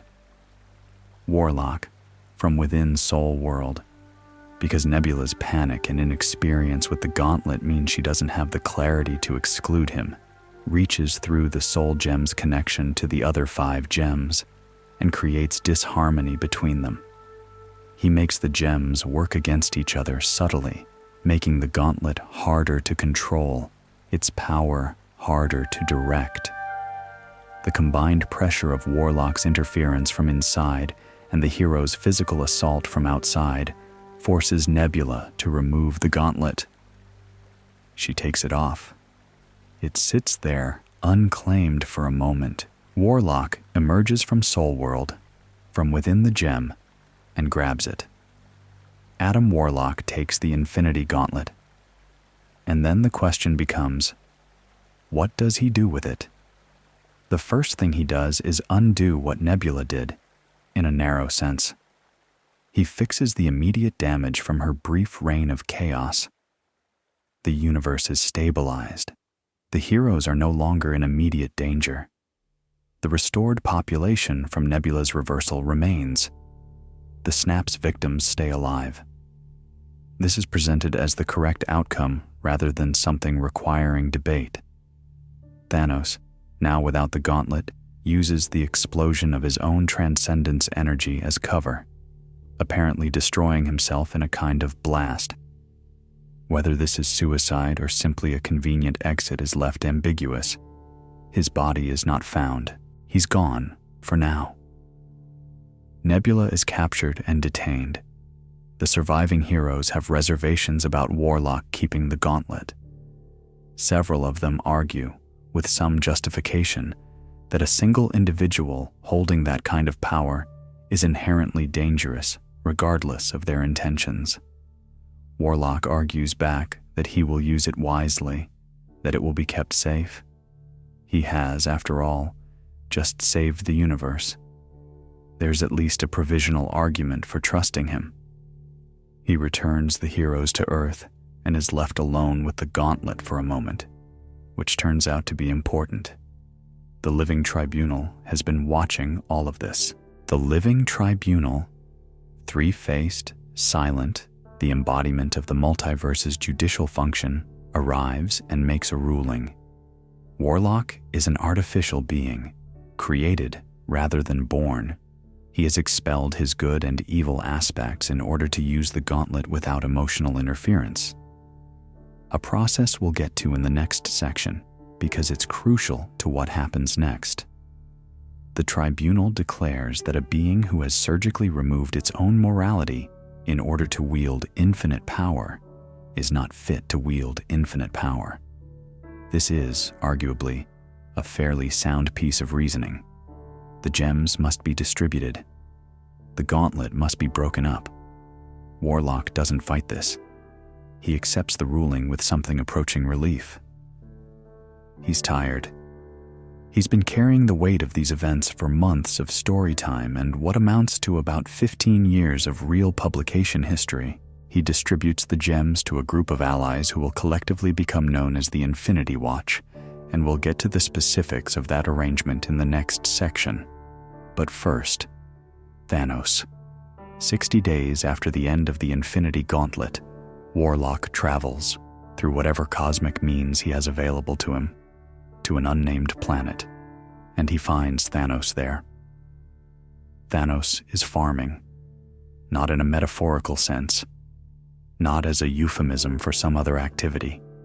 He has a small plot of land, growing things, on a modest, uninhabited world. He wears simple clothes. There is no throne, no retinue, no cosmic arsenal. He is, as far as Warlock can tell, exactly what he appears to be. A man on a farm, keeping himself busy. They talk. And Thanos tells Warlock, and this is the other moment I find most affecting in the whole saga, that he has given up. Not out of defeat, not out of strategic withdrawal. He has genuinely, by his own account, released his pursuit of power and his obsession with death. He has nothing left to pursue. The gauntlet is gone. Death still will not speak to him directly. His great project is over, and what he achieved was taken from him almost immediately, and then undone entirely. He spent several decades in various versions of pursuit and defeat and death and resurrection, and he's done. Warlock observes that Thanos has given up in a way that seems genuine, and notes something that's been implicit throughout the Gauntlet story. Thanos never fully believed he deserved what he sought. The self-sabotage at the moment of omnipotence, losing focus, ascending to transcendence, and leaving the gauntlet unwatched, was not carelessness. It was, on some level, a choice. Some part of Thanos didn't believe death could love him and ensured that she would never have to try. This reading is not presented as a revelation, exactly. It's offered quietly, a closing observation, but it's what makes Thanos work as a character rather than simply a very large obstacle. He's a tragic figure in a specific way. His failure was never external. Every being that ever stopped him was, in some way, his own doubt wearing a different face. The farmer image stayed in the comics. Writers would return to it. This version of Thanos, weary, detached, cultivating something small and finite rather than pursuing cosmic significance, became a reference point for how the character felt at this specific moment in his history. The MCU adaptation of Avengers. Endgame takes this image almost directly, with Thanos growing things on a planet, reduced and quiet after the snap. The visual language was too good to leave behind. What I find interesting about the farm as an ending is that it doesn't really explain what Thanos does next. It's not a redemption arc. He's not sorry. He's not reformed. He's just done with a particular project. He found something to tend. Whether that's peace or merely exhaustion dressed up as peace is a question the story wisely doesn't answer. It leaves Thanos ambiguous in a way that the MCU version never quite managed, where his arc in Endgame is more clearly a defeat. The comics Thanos, sitting on that farm, is harder to read. And harder to read is more interesting. The Infinity Gauntlet ends with Warlock visiting the farm and then leaving. No dramatic conclusion. No confirmation that Thanos is permanently reformed. This is comics. Nothing is permanent. But a sense that something has genuinely ended. A phase, a cycle, an obsession that consumed decades. The universe is half empty and then full again. The gauntlet is broken up.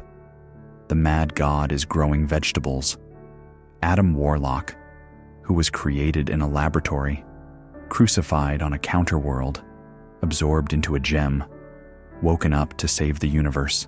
and is now effectively the most powerful being in existence, is about to face a very annoying tribunal.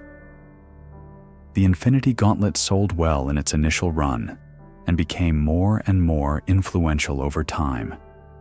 Its trade paperback collection was published in 1992 and was reprinted many times over the following decades. When the MCU began teasing Thanos in post-credit scenes from 2012 onwards, sales of the trade paperback spiked significantly. A lot of people were discovering the story for the first time and understanding that it was, in some form, where the films were heading. Right. The Living Tribunal, the Infinity Watch, and the slightly peculiar business of what happens when you expel all the good and evil from your soul. The Living Tribunal is one of the more unusual characters in the Marvel cosmic hierarchy, in that it doesn't really have a character in the conventional sense. It's a function more than a personality. 3 faces, one representing equity, one representing revenge, one representing necessity, and a judgment that, when it comes, is essentially final within the structure of the Marvel Universe. Its ruling on Warlock was based, as noted, on Warlock being an artificial being who had expelled his moral aspects. That expulsion happened when Warlock briefly wielded the gauntlet at the end of the Gauntlet story. In attempting to control his emotions and use the gauntlet with pure logic, he purged the good and evil from himself, leaving only reason. The tribunal found this disqualifying. You cannot be trusted with infinite power if you have surgically removed your own ethics. This is actually a fairly interesting philosophical position when you think about it. The conventional assumption is that emotions and moral feeling are what corrupt the use of power, that a purely rational being would be safer. The Living Tribunal argues the opposite. A being without good and evil is not neutral. It's incomplete in a dangerous way. It lacks the constraints that moral feeling provides. Pure logic without empathy or conscience can justify anything. I'm not saying the tribunal is right necessarily, but as a counter-argument to the utilitarian case for removing emotions from consequential decisions, it's not nothing. Warlock accepts the ruling. He doesn't fight it, and this acceptance feels like genuine exhaustion more than defeat. He has the gauntlet for a brief period, and then it's taken away. Fine. He was always going to give it up eventually. The distribution of gems creates what becomes the Infinity Watch. Warlock keeps the Soul Gem. Obviously, it's been in his forehead for most of his existence. He gives the Mind Gem to Moondragon, the Space Gem to Pip the Troll, the Power Gem to Drax the Destroyer, the Time Gem to Gamora, and secretly, not publicly acknowledged, the Reality Gem to Thanos. This last one is the detail that makes the arrangement interesting. Warlock gives the most conceptually dangerous of the 6 gems to the person who everyone else in the universe considers an active threat. His reasoning, which he explains when it eventually becomes public, is that Thanos is the only being he trusts to understand why the Reality Gem should not be used. In isolation, without the other 5 gems to anchor it, the Reality Gem is extraordinarily difficult to control. Attempting to use it alone risks catastrophic unraveling of local reality. Thanos knows this. Thanos will not be tempted to try. It's a kind of reverse psychology as cosmic security policy, and it worked, at least for a while. The Infinity Watch became an ongoing comic series, Warlock and the Infinity Watch, that ran from 1992 to 1995 and is one of the more enjoyably bizarre corners of early 90s Marvel. Warlock, Moondragon, Pip, Gamora, and Drax as a team, guarding the most powerful objects in existence. Thanos as a peripheral member, technically their enemy but functionally adjacent, carrying his reality gem and mostly keeping himself apart from whatever the current crisis was. Moondragon is worth a brief characterization note because she becomes important in later events. She's a human woman, born Heather Douglas, whose parents were killed by Thanos, which gives her a complicated personal history with the entire situation, who was raised on Titan and trained her mental abilities to such a degree that she's one of the most powerful telepaths in the Marvel Universe. She's arrogant, at times unpleasant to the people around her, convinced of her own superiority in ways that occasionally shade into genuine cruelty. She's also extremely capable and has her own moral code, even if it doesn't match anyone else's. She's a difficult character, which is different from being a bad one. Pip the Troll's custody of the space gem is a comic premise that mostly works. A cheerful, alcohol-dependent, not very ambitious troll with instantaneous teleportation is funny and occasionally plot convenient. Drax holding the power gem is more straightforward. Drax is essentially a force of nature, and giving him the gem that enhances physical power is logical, if not subtle. The Living Tribunal also made a ruling about the gems collectively. They can never again be used as a unified set in this universe. No one can reassemble the Infinity Gauntlet and wield all 6 simultaneously. The Tribunal decreed this as a safeguard against the exact situation that had just occurred. This ruling will be tested almost immediately in the next major story. The Infinity Watch's existence created a status quo for the cosmic section of the Marvel Universe that would persist through the early 90s. The gems are distributed, guarded, protected. The gauntlet is impossible to recreate. The cosmic community has established an understanding of what almost happened and is, nominally, on guard against it happening again. For about a year of publication, this holds. Life in the Marvel Universe proceeds at its normal rate of chaos and adventure, with the Watch keeping the gems safe and Thanos farming his vegetables in peace.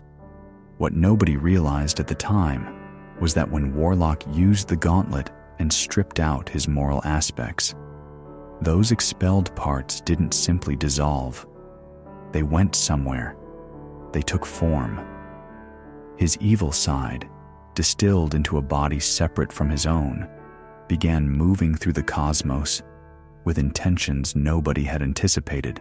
A new incarnation of the Magus, not the future Warlock who led the Universal Church of Truth from the 1970s stories, but something grown directly from Warlock's expelled darkness, was already planning. The Infinity War. 6 issues, June through November 1992, Starlin writing, Lim drawing throughout, begins from a premise that should by rights be complicated by its own setup, but which Starlin navigates with some confidence. When Adam Warlock used the gauntlet to expel his moral aspects, 2 things happened. His evil side took physical form as the Magus, and we established back in the Warlock section that this isn't the same Magus as the one from the 1970s stories. The 70s, Magus was a future Warlock who became corrupted over time and then established himself in the past as a religious conqueror. This Magus is Warlock's evil distilled into a body right now in 1992. No time travel required. He's purple, where Warlock is gold, ruthless, where Warlock is conflicted, and possessed of all of Warlock's cosmic experience and intelligence. What the Magus wants. Universal conquest. Specifically, he wants to undo the defeat of his previous incarnation, to establish the kind of total control that the earlier Magus was building toward before Warlock stopped him. And he has a plan for getting there. The plan involves cosmic cubes, also called cosmic containment units, which are distinct from the Infinity Gems. They're extraordinarily powerful objects. each one capable of reshaping reality in its immediate vicinity, granting wishes, imposing will on the universe at significant scale, but not infinite. The Gauntlet was beyond them. 5 of them together, however, approached something considerable. The Magus collects 5 cosmic cubes. He uses their combined power to attack eternity directly, the living embodiment of the universe, and incapacitate it. With eternity neutralized, he creates an interdimensional realm of his own and a significant army. That army is made up of doppelgangers. This is the detail most people remember about the Infinity War, for better or worse. The Magus creates evil mirror image copies of every significant hero in the Marvel universe and sends them to Earth. Hundreds of them. Evil versions of Spider-Man, of Thor, of the Fantastic Four, all attacking simultaneously across the whole world, creating maximum chaos. The heroes have to fight themselves, which is both a tactical problem and a mild metaphysical disturbance. In practice, the doppelganger sequences in the Infinity War tie-ins vary enormously in quality because this was a crossover event with many different books involved, and not all of those books' writers were equally engaged with the material. Some tie-in issues are excellent, others are fairly obvious. Hero fights evil version of self, eventually wins stories that don't add much. This is the nature of large crossover events, and the Infinity War is no exception. The concept is inherently interesting in theory. What does an evil version of Spider-Man look like? What does one do with a Thor who has all of Thor's power and none of his restraint? But the execution depends entirely on whether the writer finds the doppelganger genuinely uncanny or just treats it as a slightly stronger version of the original to fight. The best Infinity War tie-ins lean into the wrongness. The evil double doesn't move quite right, has the hero's face, but none of the familiar expressions, pursues violence where the original would have hesitated. The worst ones are basically identical to the originals except slightly more aggressive, which is not especially menacing. There's a reason the doppelganger premise has been used in superhero fiction so often. It's a good premise. It forces the hero to fight something that knows all their moves, that has all their strengths, and that is not bound by their particular moral commitments. It's also a way of exploring what a hero would be like without their heroism, which is a more interesting question than it initially sounds. The Infinity War doesn't fully capitalize on this, but it plants the seed of something that later writers would develop more effectively. The core 6-issue series is better than the sum of its tie-ins, as these events often are. Meanwhile, Thanos, who is supposed to be retired, farming, done with all of this, he detects the Magus' activity and understands immediately what's happening. The energy signatures of cosmic cubes being used at scale is the kind of thing a being who has spent his entire existence pursuing cosmic power would recognize. He contacts Adam Warlock and the Infinity Watch. This is the dynamic that makes the Infinity War interesting despite its slightly exhausting premise. Thanos as the ally who figures out the solution. He's been here before. He understands this kind of cosmic scale power play from the inside.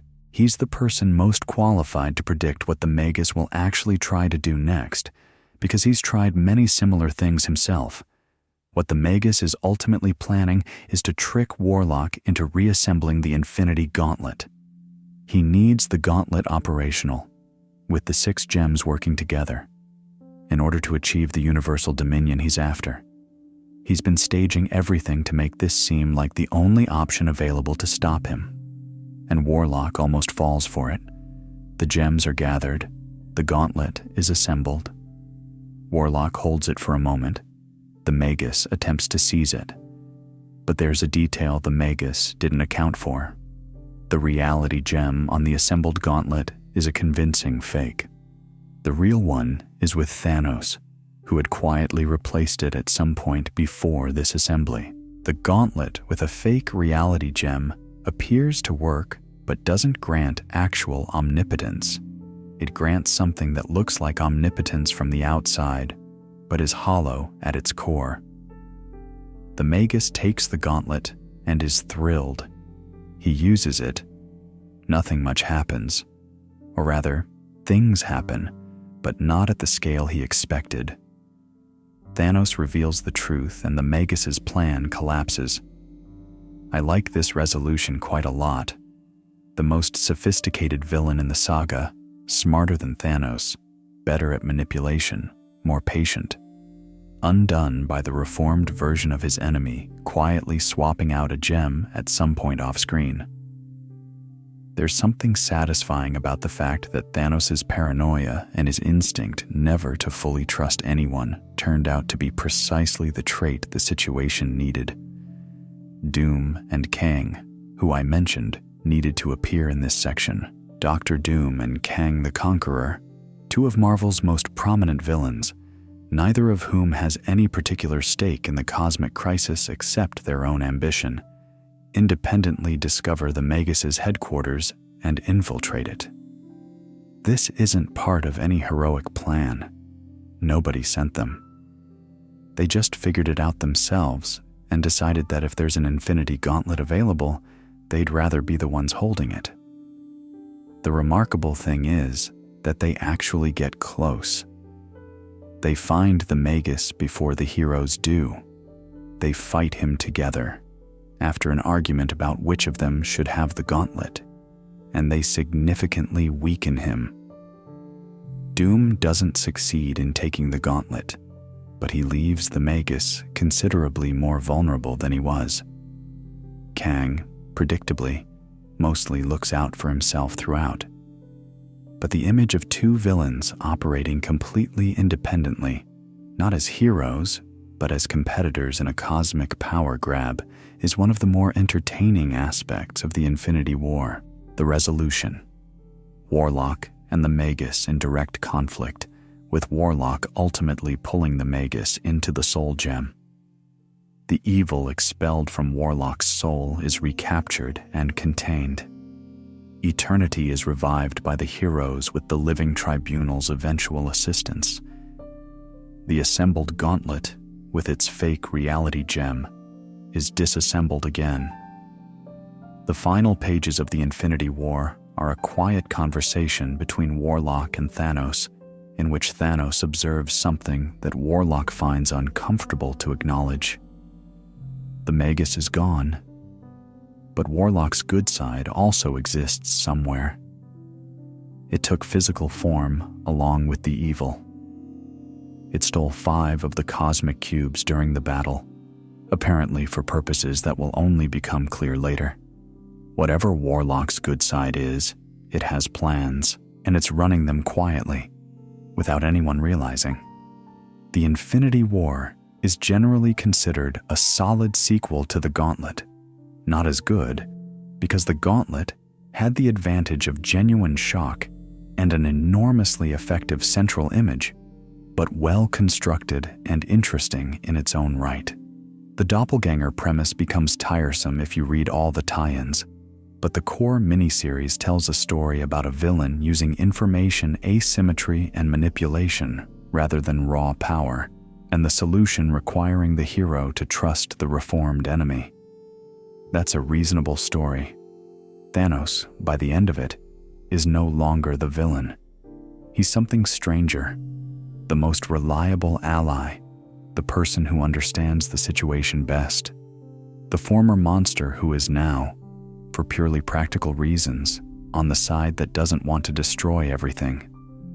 He's not good, but he's useful, and in the Infinity War and the Infinity Crusade, useful and good do similar work. Next, Warlock's good side, her 30 cosmic cubes, and a planet called Paradise Omega.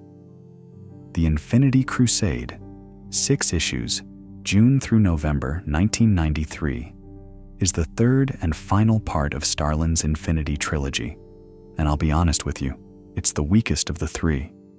Not bad, exactly. It has some extraordinary ideas in it, and one genuinely remarkable formal moment. But it suffers from the problem that third acts in epic trilogies often suffer from. It has to be bigger than what came before, but the structural novelty and the shock of the premise have worn off, and the sheer volume of characters involved creates a kind of narrative congestion that never fully clears. That said, the premise is legitimately interesting, and the execution is better in places than its general reputation suggests. When Warlock used the Gauntlet and expelled his moral aspects, his evil side became the Magus. His good side, created at the same moment, but quiet, unacknowledged, apparently passive, became the goddess. She is, in form and presentation, everything the Magus is not. Calm, serene, genuinely believing herself to be acting for the universal good. Where the Magus was a conqueror with an agenda, the goddess is a true believer. She gathered 30 cosmic containment units, 30 cosmic cubes, a vastly larger collection than the 5 the Magus had, over the period between the Infinity War and the Crusade. This collection was happening quietly, in the background, while everyone was focused on the Magus's defeat and the aftermath. She constructed a new planet, which she called Paradise Omega, and established it as her base and her vision of how the universe should be. Then she began recruiting. Her method was to appeal to heroes whose faith or spirituality made them receptive to her message. She wasn't lying to them, exactly. She believed what she told them. She presented herself as a being devoted to eliminating evil from the universe, and she offered these heroes the chance to be part of that mission. The heroes who responded were ones with strong religious convictions, or significant mystical backgrounds, or near-death experiences that had given them a particular orientation toward the spiritual. Thor, Daredevil, Moon Knight, Wolverine in certain runs, others. They gathered on Paradise Omega. They swore allegiance to the goddess. Some were clearly under some degree of psychic influence. Others were making genuine choices based on genuinely held beliefs. The Crusade is, among other things, about the way that sincere faith can be weaponized by someone who believes their ends justify any means. The heroes who weren't recruited, the ones who either weren't targeted or who resisted, investigated. Iron Man, the Vision, and Mr. Fantastic were among those piecing together what was happening. Professor X attempted to communicate with Moondragon, who had joined the goddess's forces via telepathy. The resulting psychic attack put Xavier in a coma, which rather limited the X-Men's involvement in the rest of the story. This happens to Xavier with remarkable regularity across the saga. Every time a crisis of this scale erupts, he ends up unconscious by issue 2. The man has had more plot-convenient comas than anyone else in Marvel history, and I say that with genuine fondness. The goddess's actual plan, which she doesn't reveal to her followers, is more extreme than eliminating evil. She concludes that evil will exist for as long as sentient life exists, because sentient life inherently generates the capacity for evil. Therefore, to permanently eliminate evil, she must permanently eliminate all sentient life. Cleanse the universe. Leave only the goddess's paradise, an existence without moral complication, because without the capacity for choice. This is what good looks like when it loses its mind, when it becomes so committed to the elimination of suffering that it eliminates everything that can suffer. The Crusade is, at its philosophical core, a story about the dangers of absolute purity, the logic that says if you're going to eliminate evil, you have to eliminate its preconditions, and the preconditions turn out to be everything. Warlock and Thanos work together again. Mephisto, the Marvel Universe's devil, appears and offers them information about the goddess in exchange for one of the cosmic cubes, an alliance with the actual devil to stop the embodiment of good. This is either delicious irony or messy plotting, depending on your tolerance for this kind of thing. I find it mostly delicious. The Silver Surfer, who had been one of the goddess's followers, shakes off her influence. He's powerful enough and sufficiently non-human in his cosmic awareness to recognize manipulation when it's operating on him, and redirects himself as an essentially self-guided missile toward Paradise Omega, carrying the sun's energy to destroy the planet's defenses. Hulk and Drax redirect his course slightly when he goes off target, which is a very particular type of problem solving. And then the moment the goddess activates her plan. The cosmic egg, which she's formed from the 30 cubes, sends out a wave of what the comic calls purifying flame. It sweeps through the universe. It is, visually, the destruction of all existence. Everything gone, everything burning, everything ending. And then there's a page, a single page. The point of view is from the reader's perspective. We see our own hands holding the comic. We see the panel borders. We see ourselves. And then the flames reach us. The page shows the comic catching fire in our hands. The fourth wall is not broken. The fourth wall is consumed by the same forces that are consuming the Marvel Universe. It's an illusion, of course. Warlock, moments before the goddess activated her plan, implanted a false perception in the minds of everyone connected to the situation, a vision of the universe's destruction that would expose her true goal to her own army. When her followers see that she intends not the elimination of evil, but the elimination of everything, they lose their faith in her, and without their will supporting the egg's activation sequence, which has safeguards against exactly this kind of universal destruction, her plan stalls. But that page, that single page where the reader's hands are burning, I don't know how many times it's been described in discussions of this story, but it deserves every mention it gets. It's one of the stranger formal gestures in a mainstream superhero comic from that era, and it works completely. Warlock, Thanos, and a restored Professor X attack the goddess simultaneously on the spiritual plane. The cosmic egg cannot affect souls, and that's where they strike.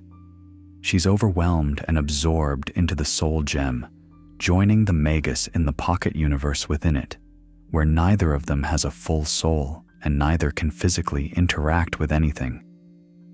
The crusade ends. Thanos tricks Mephisto by giving him a non-functional cube. Of course he does. Heroes return to Earth. Paradise Omega is destroyed, and it's over. The Infinity Trilogy is complete. The Infinity Gauntlet was an immediate commercial success. Published across the second half of 1991, it sold well enough that Marvel reprinted the collected edition in 1992. This was, at the time, notable. Publishers didn't routinely collect their comics into trade paperbacks in 1992. They did it when something had performed well enough to justify the cost, and when there was demand. The Infinity Gauntlet trade paperback went through multiple printings over the following years, each with slightly different cover art, suggesting continuous demand well past the initial publication window. The wider Infinity Trilogy, Quest, Gauntlet, Watch, War, Crusade, plus the Silver Surfer lead-in, amounts to a remarkable body of work when taken as a whole. Not uniformly excellent.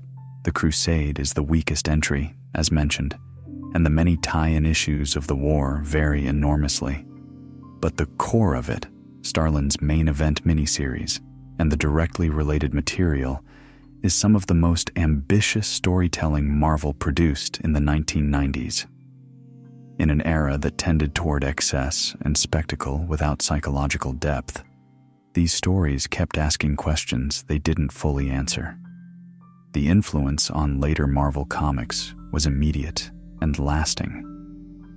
The concept of the Infinity Gems as a unified set of near-omnipotent artifacts became a fixture of Marvel storytelling. Jonathan Hickman's Infinity event in 2013 revisited the cosmology. The New Avengers Illuminati storyline in the late 2000s involved the gems being distributed among Earth's most powerful minds. Starlin's Infinity Watch concept, essentially, but with Tony Stark and Reed Richards and Charles Xavier instead of Pip and Drax. Various later writers kept returning to the gems, the Gauntlet, the question of what happens when one person holds too much power. The MCU adaptation is worth discussing here, though not too extensively, because the relationship between the source material and the films is one of the more interesting cases of adaptation I can think of. The Russo brothers' Avengers, Infinity War 2018 and Endgame 2019 took the visual language and the key images of the Infinity Gauntlet storyline, the Golden Glove, the snap, the erasure of half of all life, the heroes assembling, and built a completely different story around them. MCU Thanos, as I mentioned earlier, has a resource management motivation rather than a devotion to death motivation. He believes he's being kind. He considers himself a mercy of sorts. This is philosophically a different character from comics Thanos, whose motivation is pure love for a concept that cannot love him back. The MCU also solved the problem of the scale by grounding it in specific characters' losses. The snap in Infinity War is devastating on screen because we watch Spider-Man disappear, because we watch Groot disappear, because the camera stays on the faces of the people who don't disappear and shows us their grief. The comic's snap is devastating in a different way. It's depicted with an almost clinical quiet.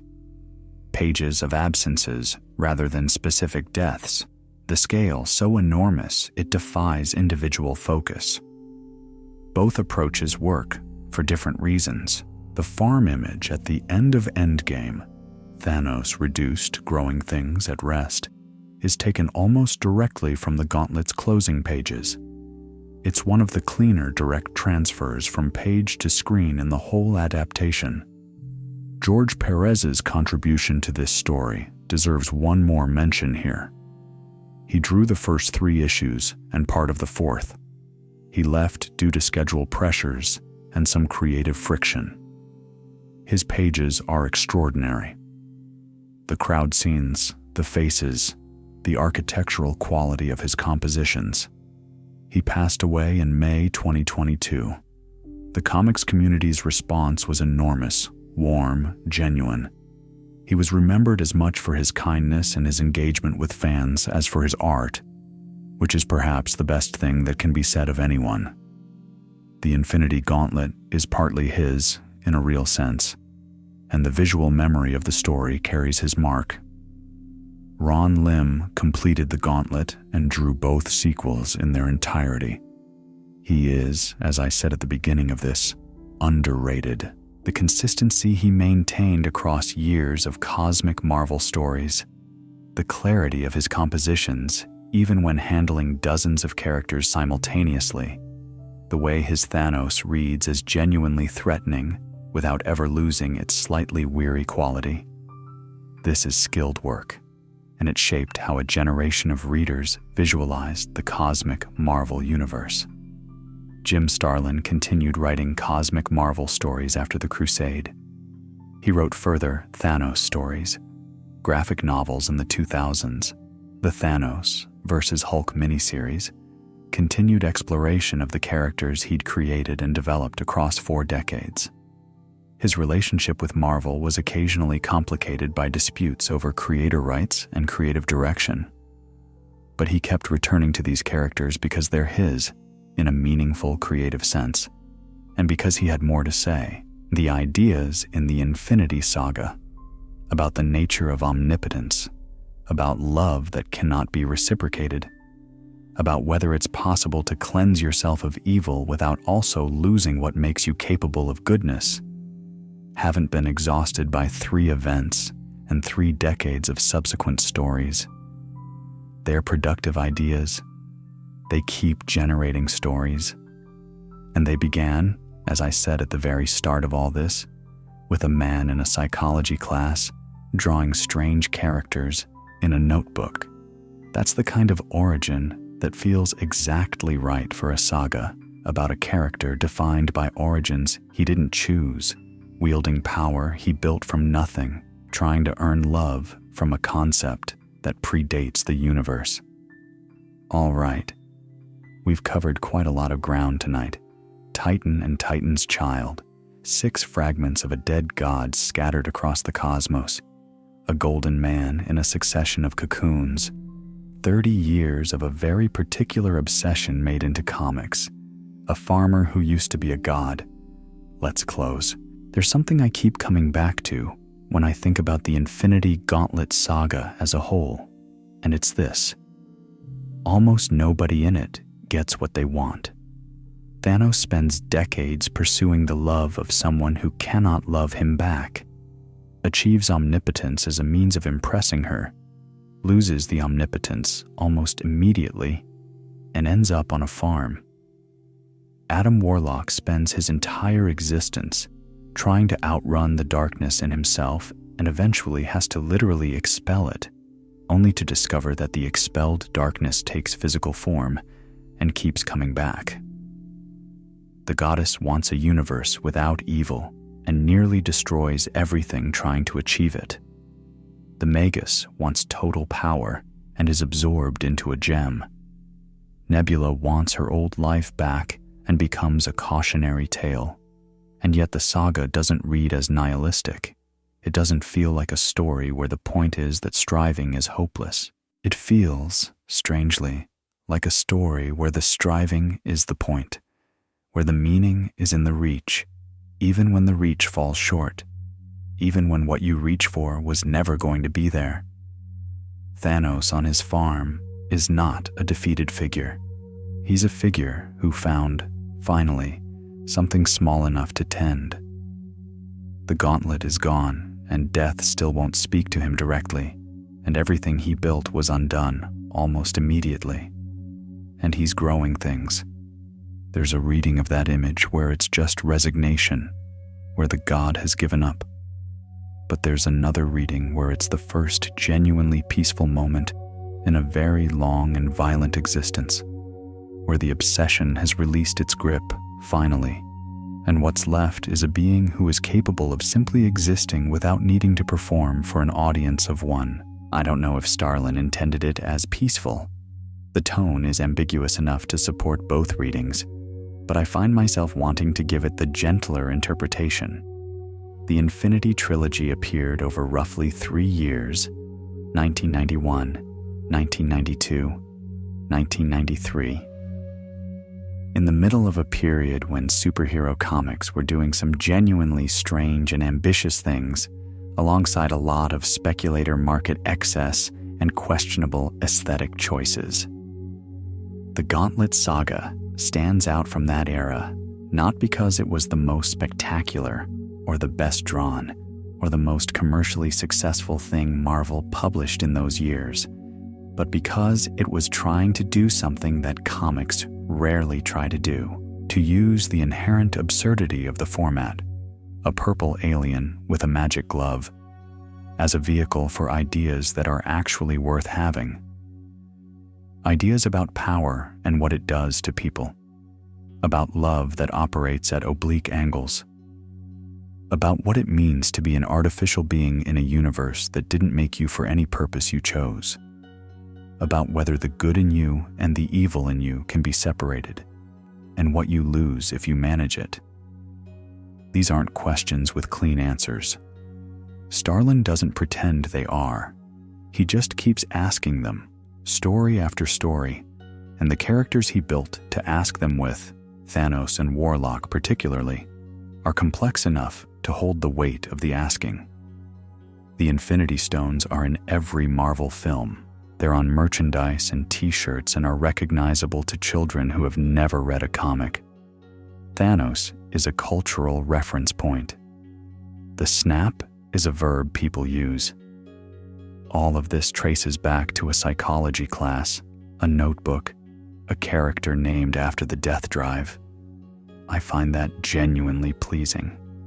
Not in a smug way, not in a comics we're always right way, just in the way that it's pleasing when something made carefully and with genuine investment turns out to matter to a lot of people. Starlin didn't know in 1973 that Thanos would become what he became. He was just trying to cram as many ideas as possible into an Iron Man issue in case it was the only one he got. He got more than one. He got 4 decades of these ideas and these characters in this particular corner of the universe.